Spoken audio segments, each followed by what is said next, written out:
And we're live. Here we go. Welcome to another episode of Thought Process. My name is Marco. I'm here with my co host, Greg. We're live streaming today from Fullerton, California.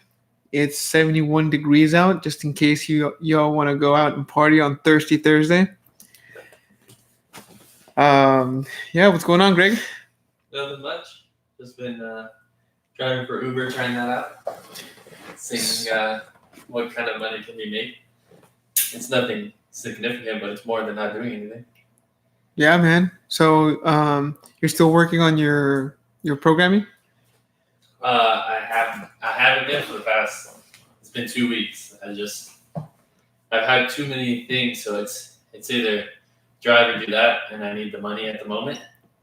So there's just been too many things stacking at my place. Like today, I had to throw in a load of laundry and let the wash cycle go, then throw it in the dryer, and then I've been out since.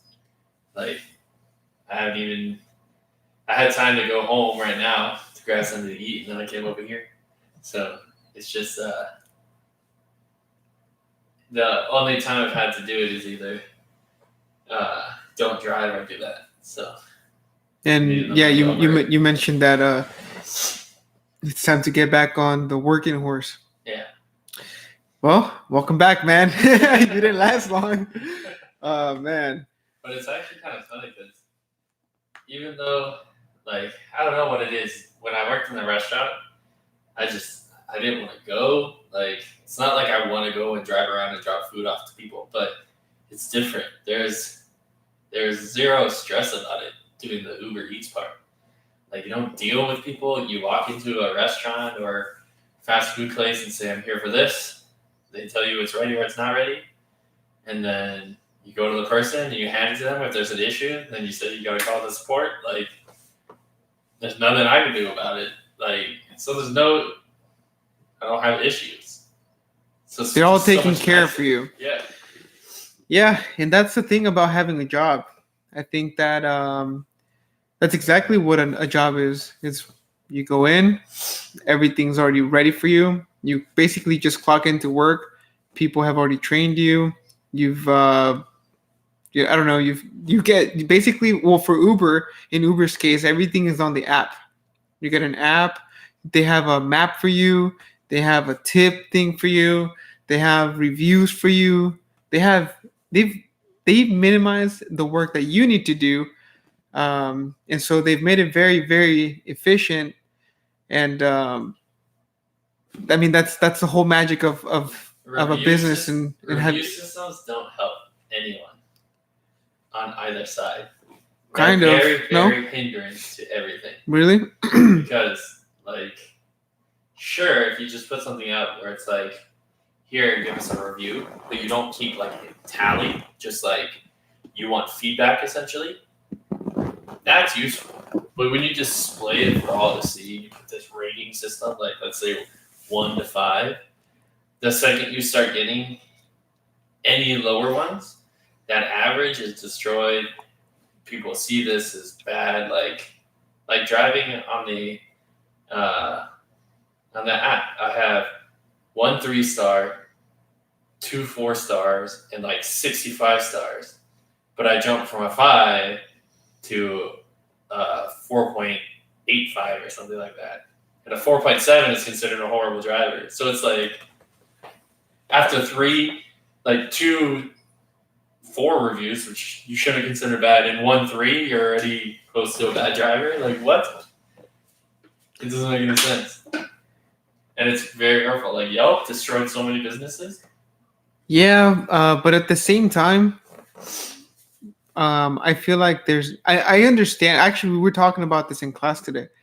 How some property management businesses or communities, they're being rated on Google or Yelp or whatnot, right? And it turns out that there's some people who get evicted, just go on there and leave a horrible review. Yeah. But what happens is that if the company has a certain policy, like, for instance, if they have a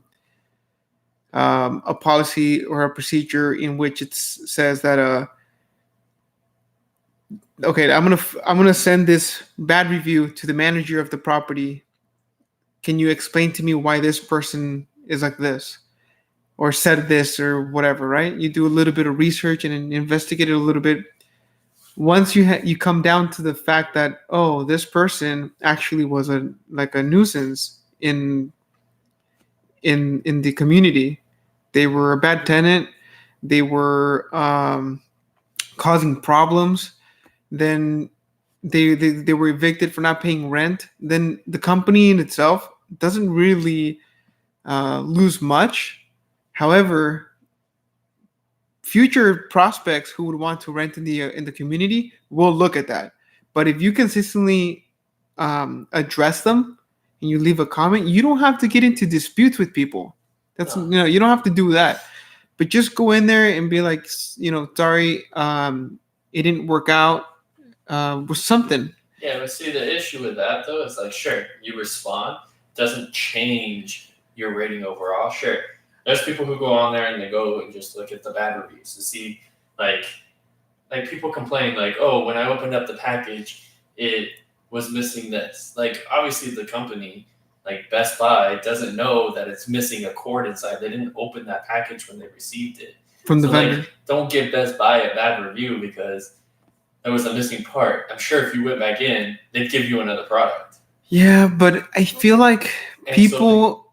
But like in you it- can respond to that, like you said, you can respond and give a And good you- enough reason. you know but what? It doesn't change your rating overall. So a lot of times, But you know just look what? at your rating and they're like, okay, I want to go to a 5-star But you- restaurant. Well, you know what? The rating, as long as people, at least in my opinion, as long as the company is engaging with the comment section a little bit, they don't have to explain. They don't have to give the details of things because a lot of people like to complain, and everybody knows that. Everybody likes to complain. Everybody knows that, man. So I think, yeah, like if it's a restaurant, yeah, you look at the reviews. But if I see 5,000 reviews on a 4.0 or 4 point star on Yelp on a restaurant, I'm gonna probably go because that means that consistently over 5,000 people that have reviewed, everyone thinks it's at least a 4.0. So Yeah. in my opinion, like But the issue if I is- see like my food was cold, I'm like, okay, maybe you just it was a bad day, they were too bit, whatever, man. It doesn't necessarily turn me away from the business. like this doesn't apply to Uber itself, but it applies to Yelp. Like you will never find a 5-star business that's not paying for Yelp. Because what they do is they actually will go in because they have this algorithm that if It you pay promotes. for it, It promotes it you. will remove bad reviews and call them fake reviews, or like if I went on there for my own business and gave myself 5-star review and I did that 1,000 times. So it goes in there and it takes all the bad reviews and says that those ones are fake. So you're left with only 5-star reviews. Is that literally what it does? Yeah. Literally, word by word. Yes, that's what it does. They won't admit it. They also won't comment. They won't say anything. Oh, I But- mean, can you blame them? Yeah, it's ridiculous. It's not at that point. It's not a rating. It's not a ratings website anymore. It's a pay me rating. But I mean, it works. It's a good sense of marketing. Everyone's on Yelp.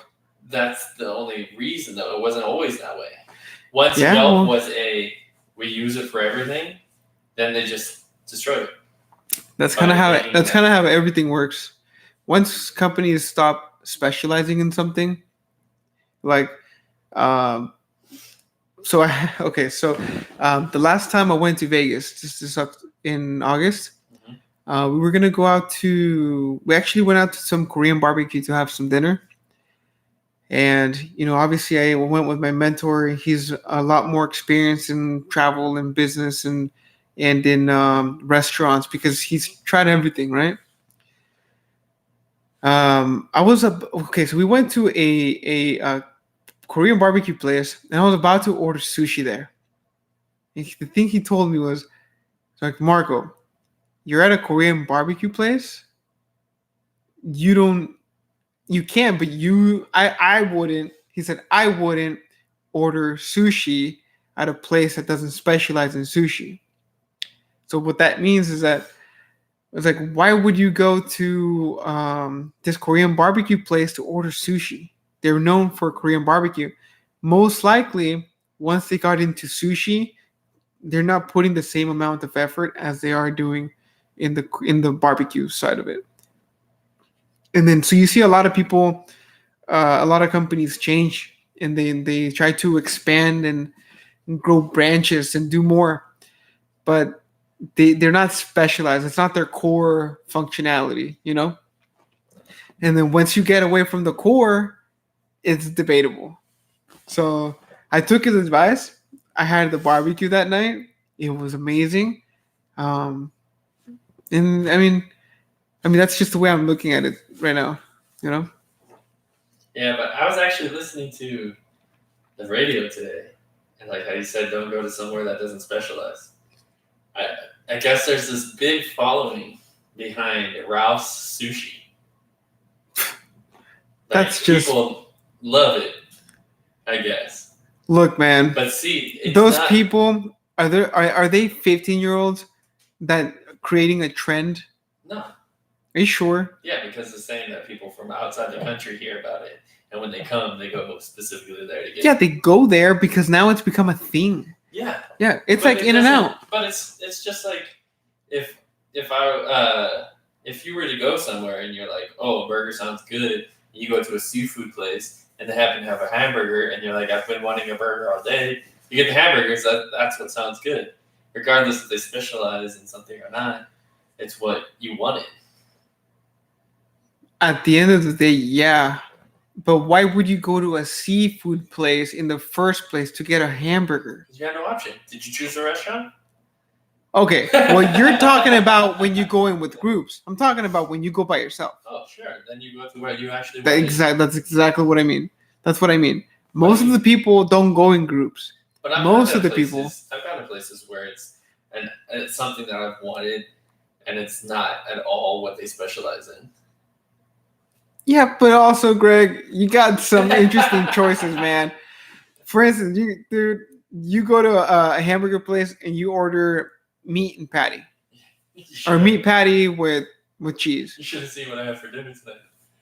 Okay, please tell everybody what you had for dinner tonight. I had some potato chips, but the main thing was a pita bread with some sriracha sauce and barbecue sauce, 6 microwave chicken nuggets with some cheese on top.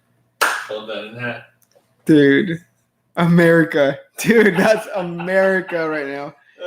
And actually, well, now that you mentioned that, let's jump straight into the purpose of this whole conversation.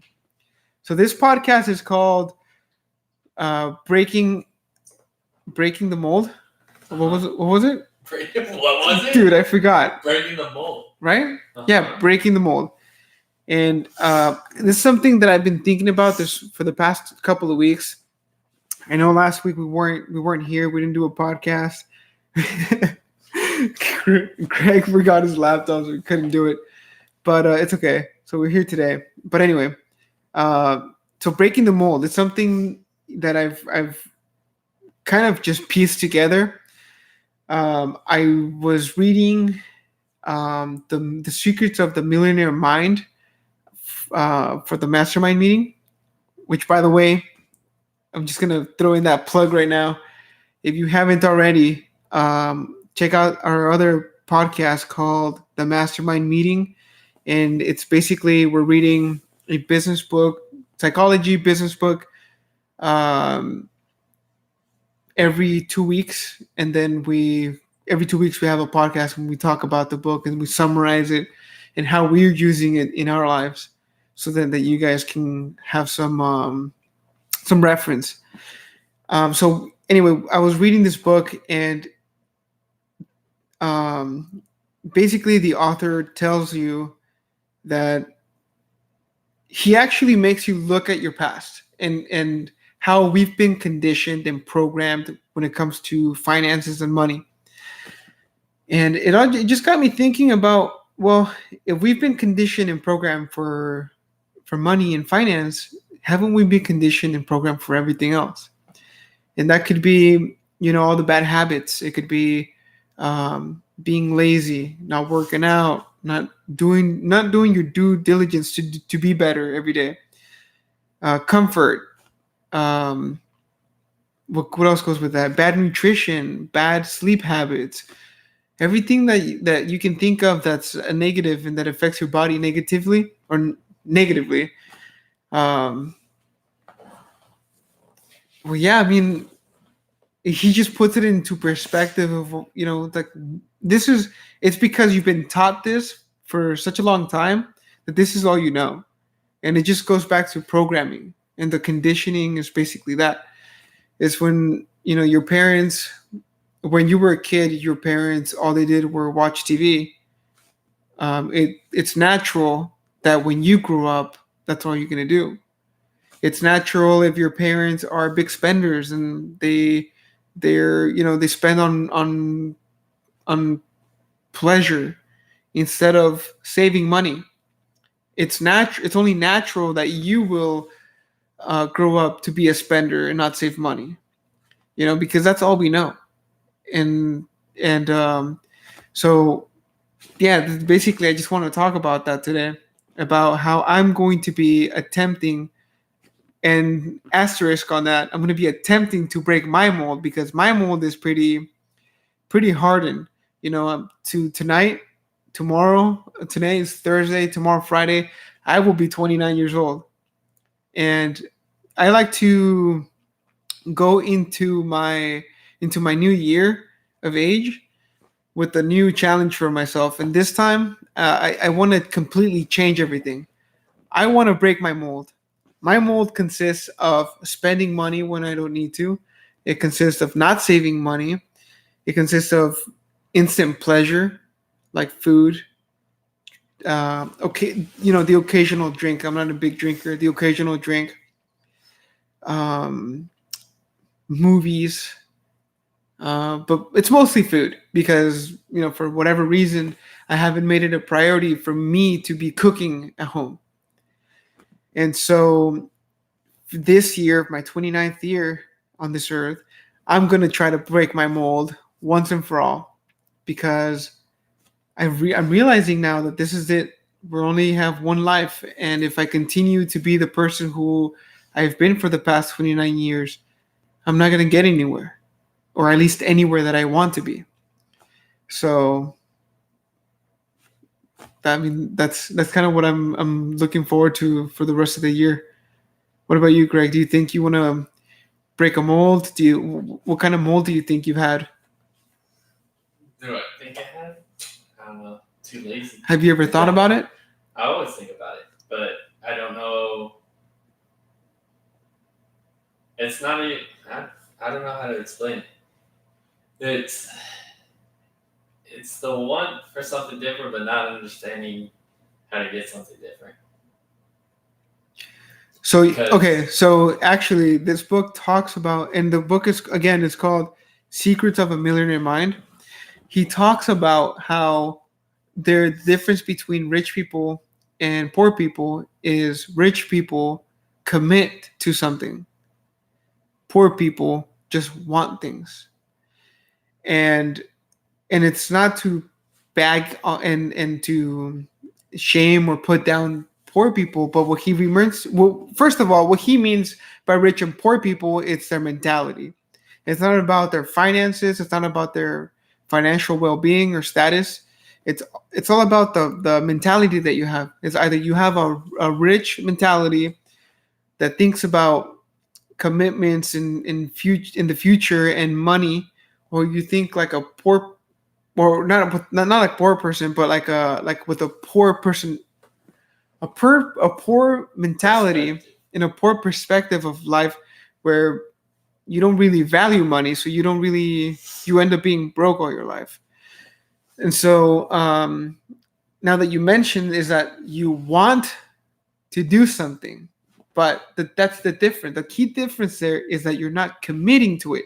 Because Yeah. when you commit to something, it doesn't matter what that thing is. You will find a way. And that's the difference between the rich mentality and the poor mentality. But see, that also at the same time doesn't make sense because it's easy enough to say, "Oh, commit to something and flourish and become something." That's not true. I didn't say it was easy to get to the place you want to get. It's hell of a hard, man. It's really hard. And that is why there's 98% of people not doing it in this world. Because we got it easy. Look, man. No, because a lot of the stuff that you see, you hear, you read, all that, a lot of it is hype stuff. A lot of it is, oh, you need a mentality to do this. Oh, you need this and that. Like, some people just can't do things that others can. Sure, okay, if you just go out and do it, that's fine. Yeah. But that's the point, though. People don't do it because they don't know how. Like, people who say, go out and talk to people, go out and do this. Like, me going out and talking to people would just be me super awkward and people running away all the time. How does that help? It doesn't. How many times have you done that? All the time. How many times? I don't consistently go out every day and talk to people. There you go. The whole point is that if you commit to it, it doesn't matter what obstacles you're gonna get. It doesn't matter. You will gonna, even if it takes you 100 years, it doesn't matter what obstacles you get. You have to move past them, and that's the thing, man. Well, yes, but you do that every day by waking up and walking downstairs. Is that an obstacle for you? It's an obstacle for everyone. Not for some people. Some people just get up before you know it. They're already at work, punching away at their life. Yeah, and then they don't remember what happened all the way up until then. They just kind of mindlessly did it. Well, that's also another thing. That's a whole thing. That's like that's having a mix. That's what we would call that's what you would call a middle class mentality. The middle class just want to be comfortable, and this is all in the book. The middle class wants to be comfortable. That's their main goal. If you ask them, what do you want from life? Oh man, I just want to be comfortable. But what's comfortable? You mean staying at the same level the rest of your life? That comfortable? If that's fine, it's fine. You're never going to get rich like that. Do you want to be rich? Do you want to have the freedom to not get up to work a certain day and just spend it with your family? Okay. I understand that there can be benefits of being upper class or whatever, but at the same time, like, you hear these things where it's, oh, these people don't try, so that's why they're poor. These people just kind of want to have things, so they do. They go to work, they make some money, they go home, they have what they want. And then you have these rich people who have everything and do whatever they want whenever they want. Yeah. Those people who are super rich don't do whatever they want majority of the time. They're usually working. They don't have time to enjoy anything. But maybe that is what they want. I suppose. Sure. But that's my point, though. Like, the other people, they don't want that. They don't want to be working 24/7. They want to be with their family. They actually want to see their family, not be working 24/7 and see them for like an hour or 2 hours a week. Like, that doesn't make any sense. So how that lifestyle doesn't fit with these people, so why would they do it? No, they don't have to. And that's why they're there. Mm-hmm. Yeah. That's why they're there. But it's not even about spending time with your family, because let's say my name is Greg. I am a real estate investor. I don't need to go to work every day. I can spend as much time as I want with my family. You know why? Because I have property managers like myself, or like Marco, right? Who take care of your property for you. You pay me a certain salary, I'll take care of your assets. You have the freedom to do whatever you want, Greg. Yeah, and I don't know. I think I've said this before. I think things like that are so ridiculous. But is it? Like it really is. Like Okay, tell me how. the way that the people who are filthy rich are the ones who own. This is gonna sound weird, but are the ones who own the people who are actually doing the work to make that person rich who's not doing that work. Why aren't they the rich people? But see, that's the point though. Why are these people so filthy rich that they don't pay these people enough to be good? How much do you want a pencil pusher to make? Well, How much do if you? they're making how you much? Okay, successful, why not make them successful? but you are. They have a job. Without you, they wouldn't have a job. And neither would you. I don't have a job. If that market that fails, I'll go to another market. But that's the point, though, is that the top person up here needs the people down there to make it work. So why not, if they're making you successful, help make them successful? Some companies do that. You do. It's But called don't do it promotion. that You much. promote them. You give them bonuses. You promote them. It's up to you Most to. places don't do But Greg, bonuses, do. Greg, you're telling me that a worker, like a working bee, who didn't get educated, didn't put up the risk for the company, isn't stressed out 24/7, 365 days a week, a month, that they should be paid more or as equal as the owner. I never said that. Okay. What would be acceptable to you? I say if these people, we talk about these people, but Who's I these say people? there's a successful person up here who doesn't have to worry about anything financially because they're so filthy rich that their kids also don't have to, and those kids also never have to. And It's those fun. two, they don't even have to ever It's get fun. a job or do anything. Sure. How is it that that person doesn't help their employees? They don't? They don't provide a job, a stable job But for that's them? my point, though. If these people weren't here, this person wouldn't have any of that anyways. So, like, why not? So, okay, help? but that's an Like, if. why not increase? That's an if. The thing that we have to Come on. work, it's an if, because the thing that we have to work on is it actually is happening. It is actually happening. People take low-paying jobs to work for somebody else's dream. That's the poor mentality. That is what I'm trying to get to. Yes, It's but I you am can't- trying to break out from my mold to start feeding the big corporations that don't need my money. They don't. There's no reason why I should be giving them my money. That's number one. Okay, so another aspect of this business model that you're talking about is that if there wasn't a market, the company wouldn't exist. But there's a market, so then the company exists. And so that is why you have poor people and the working bees working there. Because there's somebody out there willing to pay money to fund this person to do the labor for the owner. Does that make sense? I know what you're saying. And it's been the same way throughout all of history. Right. But it doesn't make sense that only that.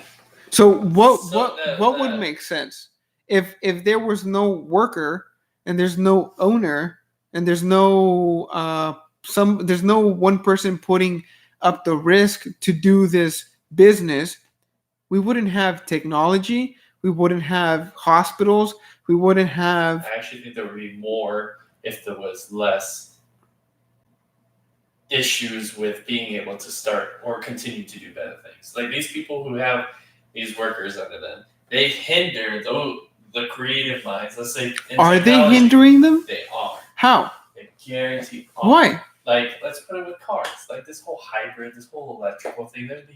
The second Tesla came out, all these car companies just happened to have this technology to be able to push out their own cars. No, they already had They that. had that. That's Yeah. my point.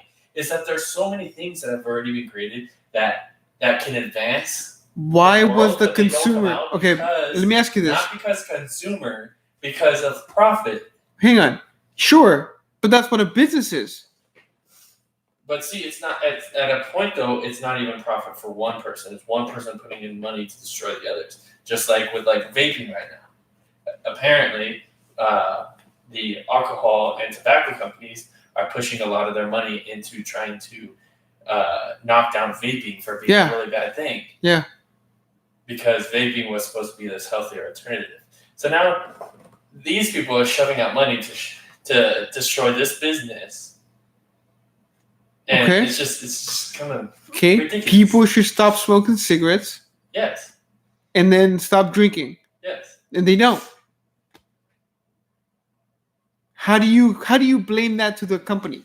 No, I'm just saying it's really ridiculous. It is ridiculous, but that's because we're ridiculous people. We're ridiculous animals. Yes, but then we continue the cycle of the ridiculousness because it's normal. Just like, but that's what I'm saying. Don't stop fighting. Like I've never been in a like a fist fight in my life. I've never done any of that because I don't need to continue what that other jackass is doing. So that I can be the alpha male. Like who the fuck cares? Just end this shit right here. We're done. Like that's what makes sense to me. Yeah, but okay. When you have, it's all about the consuming, dude. Everything was consuming. It's been for the past 100,000 years, man. Or go back even less time. Go to the 1800s when people started mass producing farms. When they started farming, the Industrial Revolution, then corn came a thing, and wheat. Remember that? No. Was it the farmer's fault that people wanted to eat bread? No. But he was there. He took care of the crops. He broke his back taking care of the crops and making sure that he did the crop rotation so that the crops came back every year. That's a lot of work. It's not like he was just paying slaves to do the work. He might have, but he didn't start like that. See, that's what it kind of that is. You see what I mean? In a different picture. But it's not his fault. It's the people that wanted bread in mass production. Mm-hmm. It's the same thing for the meat industry right now. It's not the meat industry's fault. They're a business. There's people like you and me there who they're trying to build a legacy for their future kids. A legacy or the well-being and the financial stability for their kids. It's not their fault that everybody else in the United States want their food, that want the meat. It's not necessarily their fault. And then I'm telling you, we've been conditioned and programmed to make certain choices in our lives. And that goes for saving or spending money. That goes for the food that we eat. If your parents never taught you to eat vegetables, you're never going to eat vegetables. That's incorrect. Your parents taught you to eat vegetables? Yeah? Oh. Did they give you... I taught myself how not to eat vegetables. So all you had was meat growing up? Growing up, it would usually be chicken, some sort of potato, and some there sort you of go. vegetable. So you had the choice between veggies and potatoes. No, it was both. Yeah, but you wouldn't eat the vegetables. No, because I hate the taste of vegetables. That's what I'm saying. So you had an option. But in where I come from, I didn't have that option. I had to eat whatever was on the table. Salsa is vegetables, dude. Great. When I was growing up, I didn't have that option because all I had was salsa. That's more vegetables than I had. But that's what I'm saying. I didn't have the luxury to have potatoes. You see what I mean? No. You don't see what I mean. In style. No, Greg. I literally did not have the luxury to have potatoes, even tortillas sometimes. So let's put it this way. If you were to think, like, let's say your mom was cooking dinner tonight. Sure. And it was a normal night, what is it she makes? Probably beans, chicken, and some sort of veggies. Okay, so mine would be some kind of roasted chicken, grilled chicken, with some sort of potato and some sort of veggies, probably green beans. There's no difference. You got beans and I got a potato. It's the same thing. No, it's not. In the sense of what it is, it's pretty much the same. No, it's not, Greg. They're both starches. A bean is a starch? Yes, they're starch and beans. What is Well, that? I'm not going to dispute that because I don't know and I don't have it in front of me. But you wouldn't say that there's a big difference in the taste of beans and potatoes?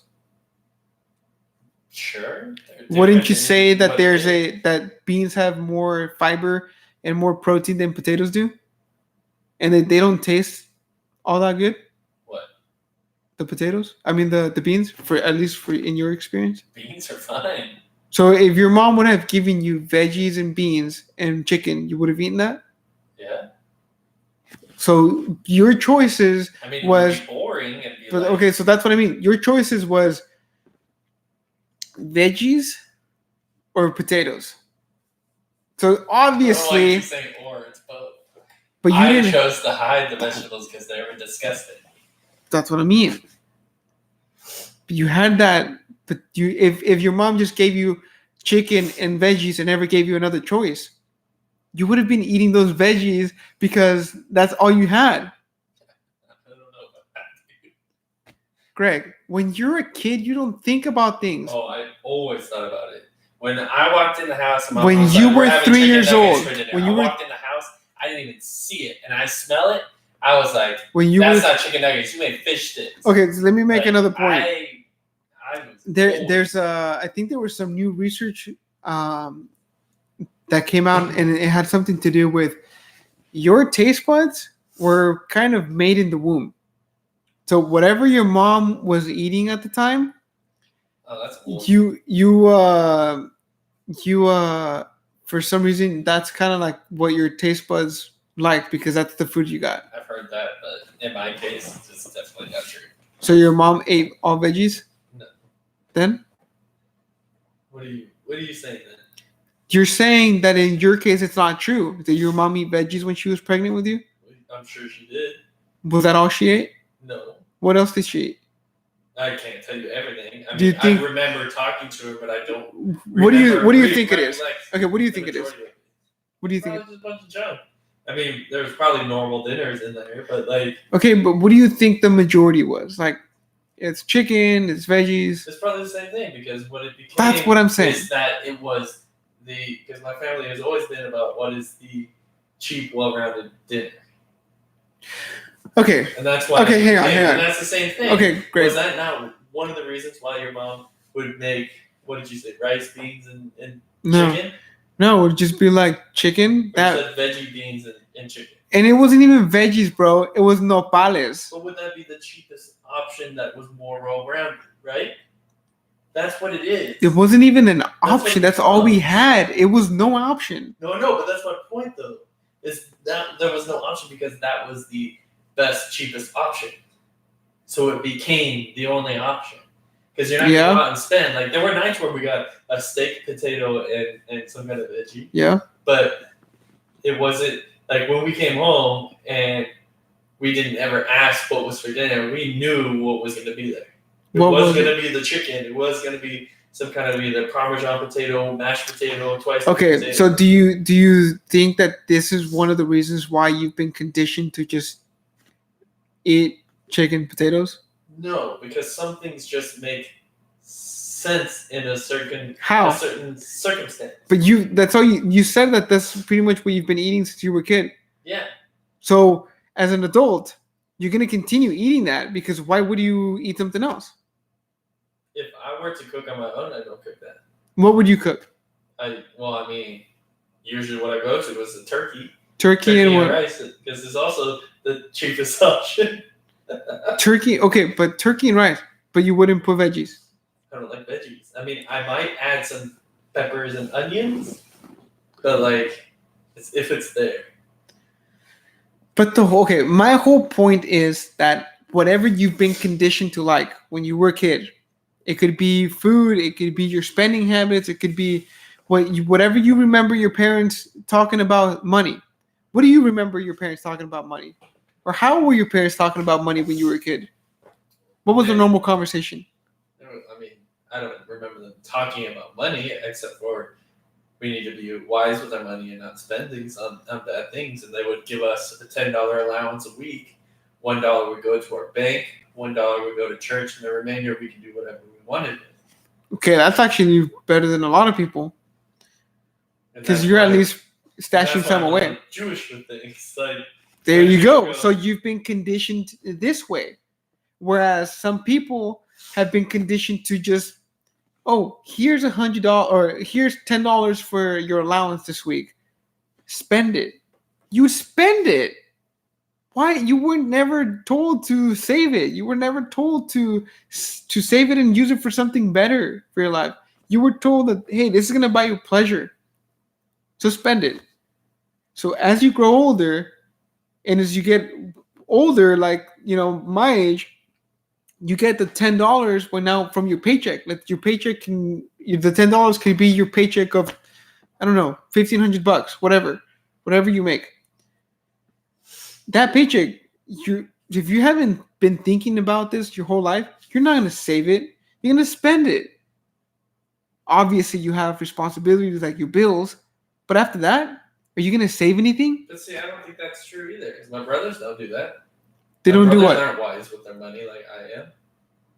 Maybe they were spending their money in they weren't freaking. I was spending their money and they didn't know.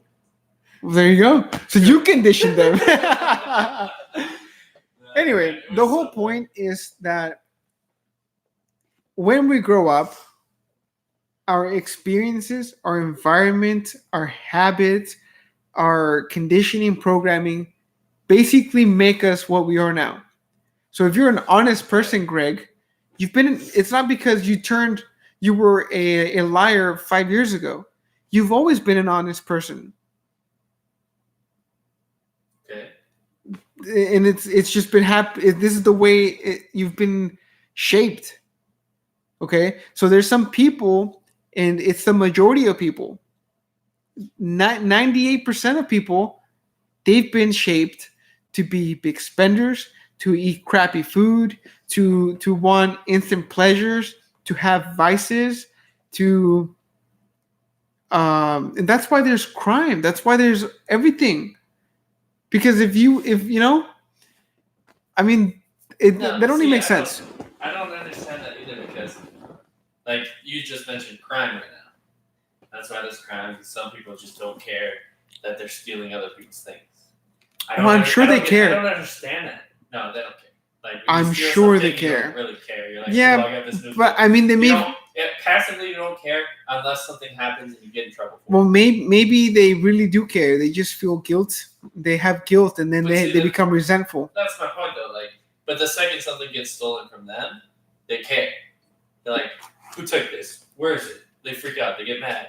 Oh my gosh, someone stole this. Like, people understand all these things. It's just it doesn't matter consistently. It's not that it doesn't matter. It's that people consistently turn a blind eye to it. It's ignorance is bliss, man. And so with them doing this, and it's become this vicious cycle, good luck changing that. Those people will be career criminals. Good luck changing that. They've been conditioned like this for a big part of their life. I'm not going to say it's 100% because there's obviously there's outliers. There's people who one day they just become a psycho. Did you say one day?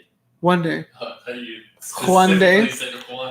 One day. No, one day they just flip a switch and they're a totally different person. Maybe they bang their head somewhere and they're a new person. The old person is not there anymore. But anyway, so the whole point of this whole conversation is that for me, I've been thinking a lot about what kind of mold do I have, right?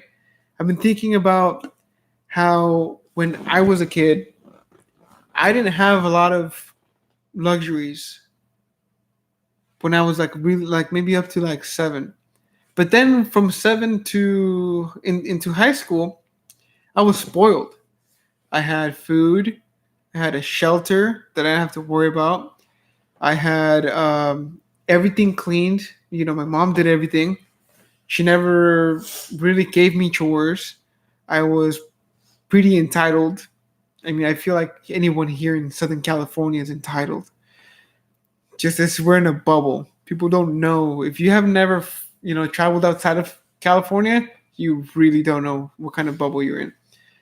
Even in LA, where there's homeless, you're still in some sort of bubble because whatever. These people give you money when you're on the street, whereas people in third world countries, they can't even be begging. Nobody will give them money or whatever, right?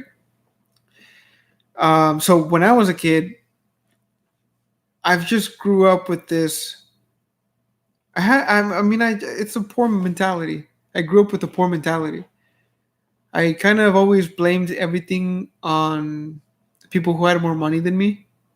And it's not even that I consciously blamed them. I subconsciously did. It's like, oh, well, it's easy for you to say you have all this money. But that's not fair. Because they have the money because they saved it, they invested it, they worked hard for it. What did I do to deserve it? Nothing. That's an entitled mindset. So I grew up like that. And it wasn't until now where I'm running my own thing, my own gig, my own business, that I'm finding out. I'm like, oh man, like I had it all wrong. These people work really hard for their money. And to the point that you made earlier, that you say that it's not fair for a worker to make X amount of money because the owner seems to be greedy. See, you're talking about they put in this risk, but they have so much money that at that point there's no more risk outside of the company shuts down. They're still good for the rest of their life. Their children are still good for the rest of their life. Think about those this. Children are still good for the rest of their life. That's what I'm saying. Hang on. But you can kick back a little bit and pay your employees more than Greg. Wage. If your business is consistently being good, like let's say In-N-Out, Chick-fil-A, Starbucks, 7-Elevens are running a little differently. Let me tell you this, dude. You have it wrong because how long did it take for this business to become this? How long and how much hard work, how many sleepless nights, how many anxiety attacks later, how many whatever the person had to deal with until it actually became something.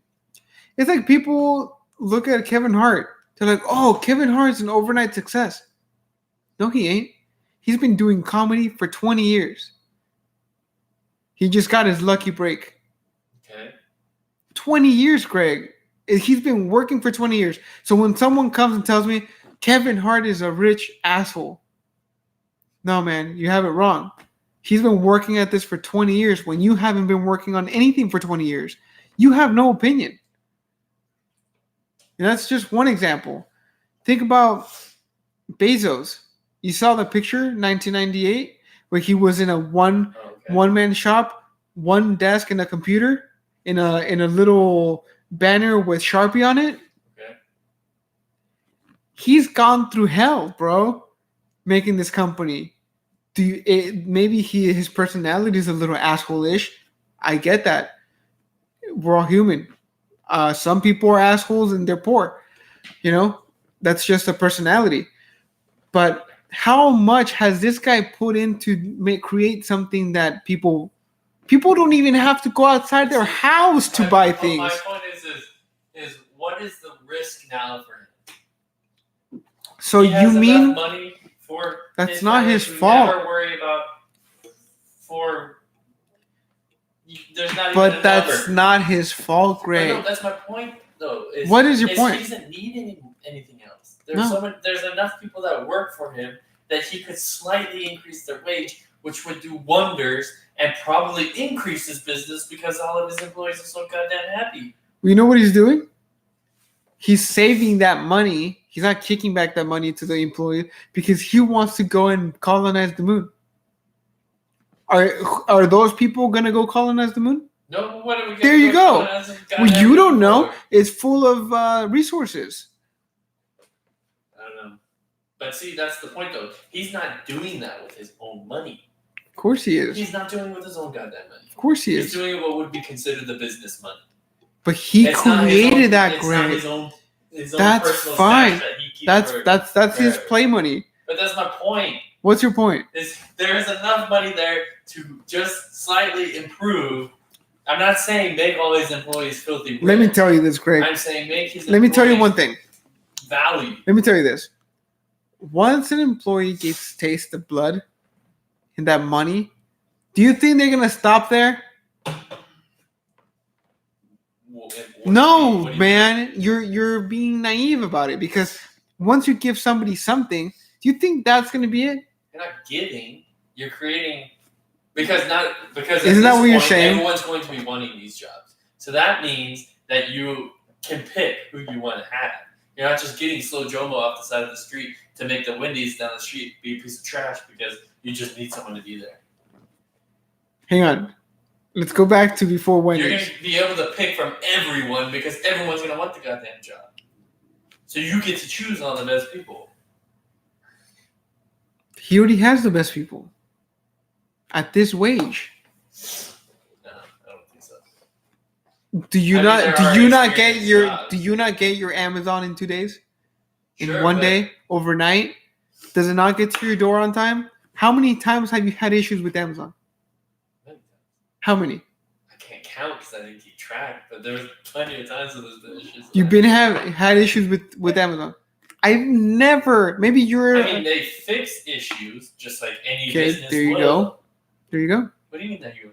So any it business means will fix an issue. You go into a McDonald's and you don't get your fry. You go back in and say, "I didn't get my fries." that is why. Doesn't mean that they're good, But that is why McDonald's is number one. but they're. It's so ridiculous, though. It's not. It is though. No, you thinking of okay. Why are you thinking this way? It's like Why going do to the you? gladiator pits. It's so ridiculous to watch two people. Okay, let murder me each tell you. other Let me ask you So this. that everyone can have entertainment, and this guy is getting filthy rich because everyone. Let me sees ask you people this, murdering Greg. each other. Let me ask But you this. everyone knows that it's wrong. Let me ask you this. When you were a GM, What? a GM, yeah. did you pay your employees what they I deserved? didn't have control over that, and I told them that they weren't paying their employees. what Did- they how- should, how and many- They kept losing. How many employees. years did you work there? As the GM, I worked there for 2 years. 2 years. So you had 2 years looking at your employees not getting paid what they should have been And I paid. fought for them as much as I could, but it wasn't. But in my you- okay. control. I didn't have. I understand that. that. I understand that. But you stayed there for 2 years. Uh huh. Why? Because I needed a wage as well. There you go. What does that mean? It means If I had it the means- capability of it doing means- I can't take someone's money and do it I for understand you. I understand that. But you stayed there for 2 years, knowing that your employees were making the money that they didn't them. But deserve. they weren't my employees at the same time. But they Maybe were. so, But they aren't. But you worked there. You were their I manager. worked there, sure. You're their Told them what manager. needed to be done. Why didn't you leave if you didn't believe in that? I did leave. 2 years later. Sure. That's what I mean. People are But see, the that same doesn't make in any the sense. same. They're the same in But that every doesn't make aspect. sense, because now you're saying that there's the capability of going out there and just doing something. Like, let's say I have $100 in my bank right now, and I have a job, and that job is going to pay for the rent I have, the food I have, and I'm just like, I'm not going to work for this person anymore because I don't believe in their values. Oh, now I can't work for anyone because no one's paying perfectly fine wages. I need to take this $100 and create something tomorrow to be able to pay all this stuff. Yeah. Why didn't you do that? Because that's not feasible and that doesn't Why make not? any sense. Some people started with nothing. Some people started with nothing. Some Who? people. Who started with nothing? No, my these mentor- people got money and did something with it. Yeah, but in order That's to my get point. You money, don't just get money. These were the lucky in few who order got it. that's no. You're calling them lucky. In the sense of no other word possible. No, Yes. I completely disagree with you. Because there's people who got money. Why didn't you and get got money? nothing out of Why it. didn't you get money? Where am I gonna get it from? Why don't you come up with the next big thing? Because I didn't have an idea. There you go. These people did. Even a lot of people who come up with ideas don't even get the money out of it. Right. That's why So there's what's your point? because that's why there's 98%. That's why there's 2% who make a ton of money. Because the 2% cheat their way to it. They didn't cheat their way Come on, to it. why do you think they're always in these hearings and they're always in some lawsuit? Why aren't you in Come the on, dude. hearings? No Why one aren't at you the in? top is not cheating their way there. Come on. If you think You're that, telling me Greg, that anyone who you've ever talked to who's owned the business hasn't been shady. yes, I know it There from you go. experience. No, It's all I know. shady. No. I know somebody who's from experience. I know somebody who did not make their fortune shady. I don't know, man. I'm telling you, as a witness, my Did men. they win the lotto? No. I In don't know, man. look, Greg, the way it's you're, shady at times, dude. Greg, You know it is. how is it shady? I can't just say one specific thing. Exactly. So how are I you wanna do even- it in my own experience? Okay, what's your own experience? I can say that the shadiness is that like in the restaurant that I work for, they ordered chicken that was either expired or expiring, and by the time they served it, it was already expired. It was the cheapest meat possible, and they just wanted to push it. They didn't care, and you can tell that the quality of it was. And you horrible. worked there for 2 years. I wouldn't serve it. When I was working, I wouldn't serve it. When I was gone, I had no option. Okay, that's fair. Anyway, I don't. I mean, I understand your concern for the betterment of the people. Yet, what have you done to better other people's lives In what form? in any form? I mean, I've done plenty of things. I don't do something every single day because there's not necessarily a way to. If you keep that out had of the business. money, would you? Sure. There are people like that. There are people out there who, for instance, Bill Gates, if you want to call him shady or not, he's had the biggest foundations ever. Yeah, but it's also Ha- shady. It's fine. It's so because It's fine. I hate It's when fine. businesses- When I see a business be like, "Oh, we're donating this to this company," get your shit out of here. You didn't do it because it's the kindness of your heart. You did it because there's some goddamn advertisement to be had. And Okay. you're I smiling just- and laughing right now because you know that. No, it's I so just true. it's not It's so not true. advertisement. It's loopholes for tax. That's my point. What's wrong with Shady. that? It's Why don't you do shady. that? It's because it's despicable. It's What is disgusting. despicable? It's so gross. Like all these tax cuts and shenanigans. What's wrong like, with that? Oh, I drove across town and went into my place of business to pick up a stapler to staple this document, and I'm gonna have dinner with the person that this document's for, so I get to write off all my gas, my car, and that dinner. Why don't you do that? Why don't you do that? Because it's ridiculous. Why is that ridiculous? Why should you get a tax break? Because you stapled a piece of paper and you went out to dinner. Because No. that's what the law says. Yeah, and it's dumb. You think it's dumb, but you're broke. Because I don't. Okay, why aren't it's you so rich, Greg? ridiculous. If you It's so okay, ridiculous. you think love and understanding is going to build hospitals? Sure, You think so? sure. Are you going to break your back? Why aren't you building a hospital right now? Because I don't have to build a hospital. There you go. But because There you go, yes, Greg. but you can build a hospital without being shady. Can you? Not anymore. Okay, so are you going to build a non-shady hospital? Me? No. Yeah. There you go. Guess what? Somebody's got to do it. But If it ain't that's- you, but that's the point, How are though, you is that saying? it's going to be consistently? Oh, someone's got to do it. We're gonna. So just what's keep the turning a point? blind eye to So all what's the issues point, of this, Greg? that. What's the point? It's just. It's You don't so want? Do you ridiculous. have the ability to go to an urgent care if you broke your arm? Do it. I guess yes. There you go. Why didn't you do that for somebody? Don't you think those people deserve whatever the fuck bonuses and tax cuts because they provided you Yeah, but see now what you're saying is that. a way to heal yourself? But what you're saying is that Justification? these people get it. So we're talking about a hospital. List, Yes. Right? So doctors get paid really well. They also spend a crap ton of That's money their fault. on Mismanage your learning. money. Huh? Hang on. No, I mean, Hang on. also Yeah, watch some doctors. keep the note on. Keep that on the note. I'm gonna be right back. What do you mean you're gonna be right back? gotta pee. Just pee in the can. No, yeah. Oh my goodness gracious. Anyway, elaborate on that. I can't elaborate on it. I was heated on it. I'm gonna forget now. So you can't be listening when you're up there, but it just seems so ridiculous that the misconception with it is that you're gonna see the you're gonna have these doctors who make a lot of money, sure, and then you're gonna get the people who own the hospital are gonna get paid. Plus, you got your nurses, you got the person in the front, you got your security guards, you got all the electricity, you got all that stuff. Sure, it's gonna be expensive, but why is it that there are no set prices for hospitals? There's no set prices for broken leg or this and that. Sure, there's more severities and there's more time spent and there's no guarantees of how long you're going to be there or what the broken leg entails. But it's just at a certain point things get ridiculous. Things get ridiculous. I'm pretty sure the mic picked up all that because you don't close it behind the door. Really? Sorry, guys. Okay, anyway. Greg. Why is love and understanding not building electric cars? Why is love and understanding not building schools?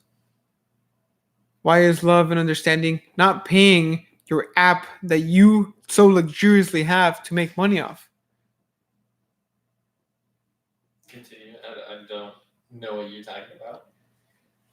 You're painting a picture that all rich people are evil. No.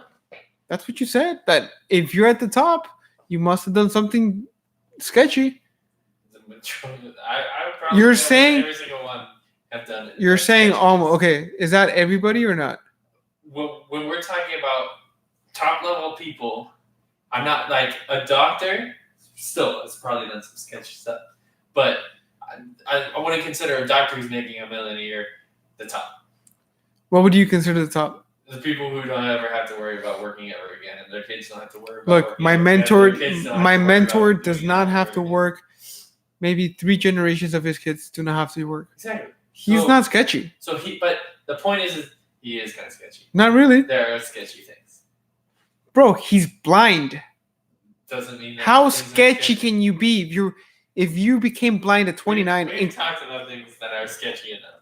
Like let's What? say- Okay, what is sketchy one- to you? one What's question sketchy to you? where he told you that he has a meeting he needs to be to, do whatever you need to do to get me there on time. And you were like, I was going as fast as I possibly could. I was running red lights. Yeah. You know, that I mean, I didn't That's run red sketchy. lights. That's sketchy? He telling you to do whatever you need to do to get there, Yeah. but he's not telling you what to do because he knows it's wrong. No, he So literally. now you're like, oh crap, No, I need to do this. No, he literally told me, we need to get to this meeting. Let's go as fast as we can. And I did. It's a risk. If I would have gotten a ticket, he would have paid for it. Exactly, and that's the point though. Like, But he would have paid for it. but that's the point though. What Like, is the point? I don't see what you're not seeing that's wrong with that. Okay, sure, man. Like But- when you're doing things and you don't But that's like, on a one consistent basis, instant. everyone does things that they don't see at the moment as being wrong, that they then see later and they say sorry for. They're like, yes, I did that wrong. You shouldn't have done that. Or they realize things are wrong and they try to change it. I understand everyone does things that are bad. But when Okay. you consistently do it Okay. and better, like there's enough companies who would rather have to pay a fine because in the long term they're going to make more money anyways. Yeah. They know it's the wrong thing to do, Sure. but they're going to make money anyways. Right. More by doing the fine. Yeah. That's sketchy. That's so ridiculous. Greg, but I mean, what's ridiculous? Being broke as fuck and not being able to pay for anything? Or having 5 generations of your family members not have to worry about money? I don't know, man. What would you want your family to do? Slave away? Be at McDonald's 40 hours a week? Well, what would you want your family to do? Integrity's better, dude. You think that integrity moves the world? Yes. You're wrong. Dude, the dark side is taking you, man. No, you're wrong, Greg. Integrity doesn't fill my gas. I don't know what the hell's going on with these tariffs, Maybe but like there's how you gas said- in your car. Maybe like how you said earlier, how we've been, what's the word? Conditioned? Conditioned to understand things. Maybe Maybe it's your I'm thinking conditioning. that I understand that if we think that like we have life, obviously something's going on right now. We're living this life. We're in human bodies. Like, do you ever stand there and you look at yourself and you're like, arms and legs are weird. And then other days you just don't even think about it. Yeah, that's basically the anxiety that I've had. We're going. So you've had anxiety. So there has to obviously be something after it. If there's not, then there was nothing before it, and nothing matters. Well, what matters is now. So I've been. What matters is now. I think because that you're there alive. is something afterwards. So Yeah, but if that's- it's not the same as this, and it comes out to be that all of these things don't matter. The wealth, the cheating, the sketchiness, that's how I'm saying it, all that kind of stuff. If that is the true, how do you see, the true poor mindset, even though here it's the rich mindset. Well, what's then here, maybe Greg? What's here? I, in the long term, did the better thing, and maybe that's why I'm thinking that way over. Yeah, you've been now okay. rich- You've been rich conditioned in a very Christian mind, in a thing where you have to do right by other people, in a religion who belittles everybody else who sins. No? Because the way you said it right now, you said belittles everyone else who sins. I have never once heard anyone growing up to the church that I grew up. I went to 2 different churches actually. I've never once heard them ever say that everyone else sins and we're perfect. No. I mean, that's not what I meant. Everyone sins and everyone is shit essentially. But it's the way you try to improve, the way you try to make things better and follow God or Jesus or however you believe it to be is what makes you different than people who aren't doing that. Okay. Reduce the amount of sin Would you partaking in because Sure. you aren't perfect and no one is perfect. would those people take take a homeless person to live with them to do right by God? Some would, but some would not. No. I know some But would that's not. But that's not at all Some what would not. God says. Yeah, he says, be good to your brother, Yes. Be no good. matter who it is. Yes. Yeah, some people are Yeah, not but at good the to same their time, brother. It's not feasible to take someone in your house who's going to murder your family. But Okay, he also at the same time says protect your family. there you go. That's what I'm saying, So man. That's the point, though. Is everything always gets nitpicked.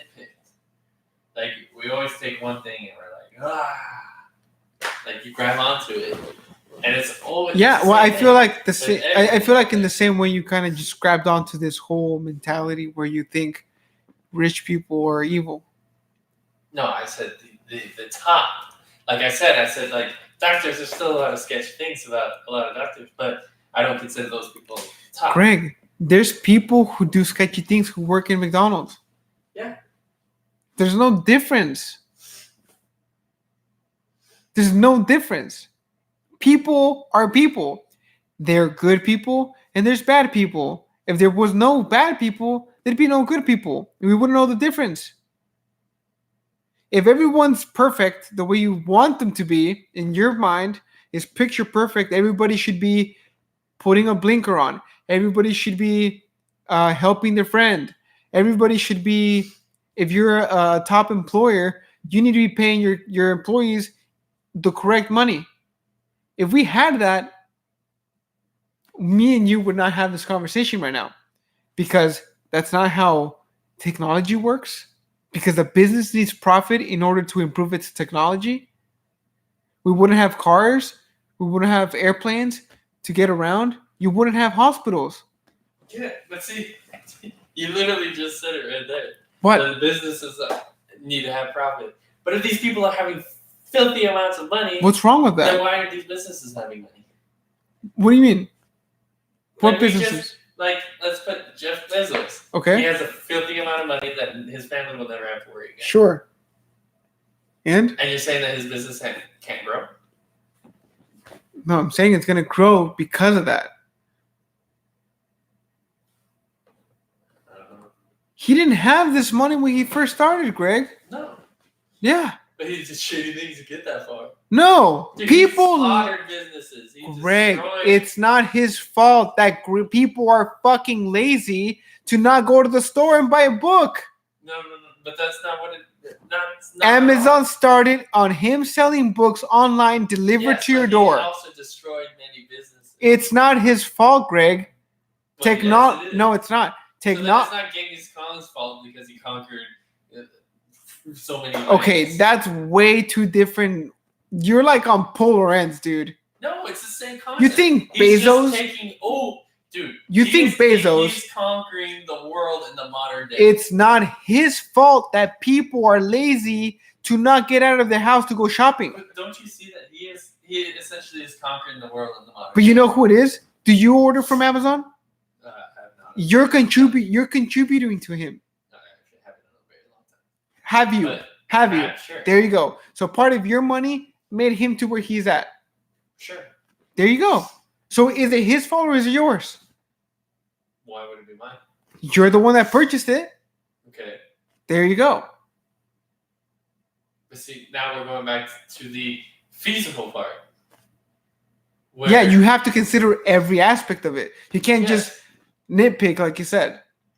Yes, but now if you keep going into these things where it's but you did this small thing, like you can't It's not get around. small because not only you, let's it was say- been millions of other people who haven't done it. Sure, let's say let's see, what was the last thing I bought a backpack on Amazon. Okay. Okay. So if I went into where do you get backpacks? Anywhere. Walmart. Okay. You would say the same thing about Walmart. So if I go, is there any Yeah. small Can you business that create sells a backpack? Can you create a backpack from scratch? I mean, I could. It would probably be utter garbage. Why didn't you do it? Because it'd probably be utter garbage. There you go. But see, that's my point. Where it comes down. What to is your at point? The end of the day, that these people are so filthy rich. It's not why their don't fault. they make things better in the general? They're trying. I don't think they really are. Dude, do you know how much it costs to have employees? I mean, it's different everywhere, but sure. It can vary from a few $100s to $1 billion. Everyone who was below me, I knew what they got paid and how much they were being paid. Yeah. How many shifts did you have in that store? On a normal day, that'd be 6, 7, 8, 9, 10, 11, 12, that'd be about 13 to 20. 13 shifts, Greg. Who do you think is going to pay for that? Are you as the manager paying for it? Indirectly, sure. No. Not indirectly. Out of pocket. No. There you go. But if So the let's person put it who's this way, paying if I did the all of same you guys- thing, if I did the same work, Yeah? and it was my business, then yes. Like there's no difference. But it's not.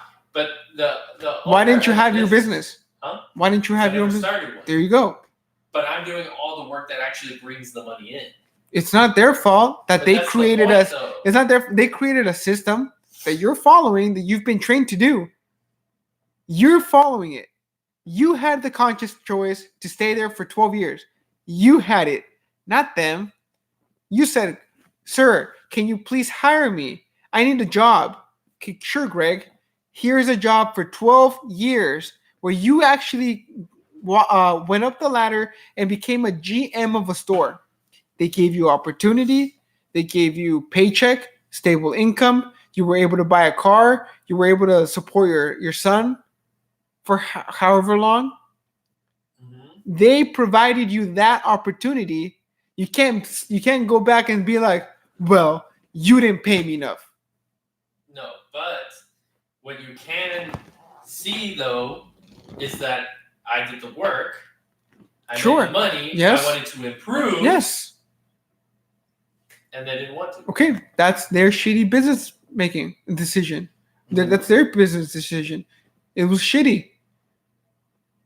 Yet And that's my point, though, is that you made the money. A lot How of come people you? will not improve the situation of the people below them Because they don't care. Maybe because maybe they don't care.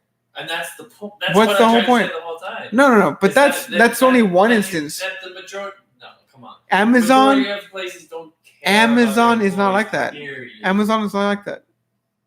Amazon probably has the most issues with employees out of any business ever. Yeah, because they have so many employees. Yes. Yeah. Still, at the same time. No, well, it's relevant. If it's a big ass company with billions of dollars with a billion like a million employees, yeah, it's gonna be a bad batch that are bad employees. You just get that from the quantity. That's how humans work. It's like a sports team. Out of 12 people, somebody's gonna suck. That's why they have to keep doing drafts. Someone's gonna get comfortable, not do their job, and so the team is gonna fail because of them. So let's replace them. Let's get somebody better. Okay. If you do the top work, we'll pay you more. Okay. If you don't, then we won't. That's really what it comes down to. You did a good job, so they paid you to be a GM. Did your employees do the work that you did? Did your employees doing the bookkeeping, the money, the deliveries, the things that you were doing? No. That's why you were getting paid more. Does that make sense? Not completely, no. That doesn't make sense? No. I think that makes perfect sense. No, because there are times where there are things that only certain people can do because they have the experience for things. Like, you can't just walk into a tech company and be like, I'm going to work here right now. No. Because I'm a hard worker and I'm going to put in the work. Right. No, because you don't know how to do it. Right. Sure, you can try to learn, but that kind of thing takes years to learn. Right. So things like that make sense. But my point is when those people are consistently there, those people are consistently doing the work, those people are improving your business, those people are making you make more money. That's a big assumption. You're not going to be coming back and doing anything for them. That's a big assumption. Like, it's not an assumption. It is, because you're talking in the sense of if these people are not making millions of dollars. We're coming up with some fantasy. Well, you are. Well, yeah, because we're not talking about specific business. Okay, we both don't have the same let's go back to experience. Amazon. Okay, let's go back to Amazon. There's levels to Amazon. Okay. There's your driver. There's a warehouse stalker. There's the product handler. There's a supervisor product handler. There's a manager for product handling. Then you have your regional managers. Then you have your executive managers. They all have different jobs. It's up to you to climb the ladder. It's not up to Bezos to pay you enough so that a business is paying you enough to stay and enough for you not to leave. It's your choice that you're not working harder and that you're not learning the ropes of the business to be an executive. It's not his fault. This is America. The choice is yours. Is it not? At some points, yes, and some points, no. Sure, but there's more yes than no's. If you're so upset at the big man, why don't you become the big man? But see, that's the point. That maybe you don't want the lifestyle. Has the opportunities to be what you say. Everybody here has the opportunity. Okay, true. Tell me why. I think people have opportunities to be able to be what we say okay or mediocre. I think we all have opportunities to do those. To become filthy rich or to become, let's say, a Dr. Wise, Like if I was like, okay, I'm gonna become a doctor and I start studying for the next 7 years, how am I feasibly gonna do that? Why not? How would I do that? Well, you have to How would I be go. able to support a You son have and do that at the same time? you have to look. You have to look at your options. One, then you have to make a conscious choice of what's more important. Two, you have to make enough money to support your son at the same time that you're studying. There's the options. It's not feasible. Well, you don't see it as feasible, but I'm sure there's plenty of people Yeah, out there But see, that's my doing the point. same thing that you're Sure. not. Sure, I can go do that. Okay. But then, essentially, passively, it's abandoning your son or your child. Okay, but in the long run, your child's going to be better off than you being there for him all these years and then have nothing to show for it. He's still going to be turn 18. He's going to leave. Mm-hmm. And then what did you teach him? Just be with. All I want you is to be with your son. That's it. Be a good person. Be with your son. What if he doesn't want to do that? What if he has do something else? That's what I'm saying. So all this time that you put into him being this person for him, at the end of the day, he's gonna leave and be somewhere else. Okay. Where people are thinking logically and being, okay, I may miss a couple of their years or a few years while I build a business, make some passive income, and then I can be there for his teenage years, and then he'll grow up. He's going to have money to go to school, whatever school he wants. He could go to university. He could go wherever. What kind of options are you setting up your kid to do? Public school? How did public school go for you? That's what I mean. But see, you can say the same thing. What if, I don't have anyone off the top of my head, but I'm sure plenty of the top people had gone to a public school. Then when they made public school go for you? They made a conscious choice to go above and beyond. No, but I'm speaking about how the concept is. How did it go for you? Obviously, it didn't go good for me. We all know that. It went bad for me. Say that to someone who they did good with. Yeah. Then that concept doesn't make any sense. The concept is that it's up to you, Greg, to break that mold. It's up to you. It's not about the teacher. It's not about the mentor. It's not about the employer. It's you. If you don't make the conscious choice to be better every day and to do the things that are required from you, you're never going to be better. You're never going to advance. You're never going to be the next thing. This is the thing that happens with people that win the lottery. People win the lottery and then they go back to being broke. Do you know why that is, though? Yeah, because they've been conditioned to spend their money. No, they don't know how to handle this much amount of money. One of the guys I did actually a pretty good amount of research on it because I got into lottery tickets for a while. One of the reasons, like how we just talked about how, what did we just? God, I was going to compare it to something, but let's skip that. One of the reasons why a lot of the lottery people, actually probably the majority, I want to say it was like 85% of people who win the lottery end up being poor again. Why? Is because the people who play the lottery are drug addicts, homeless people, and old people. Okay. And the majority of the old people are people who have no families. Mm-hmm. So what happens is they win the lottery, they die, and the money goes nowhere.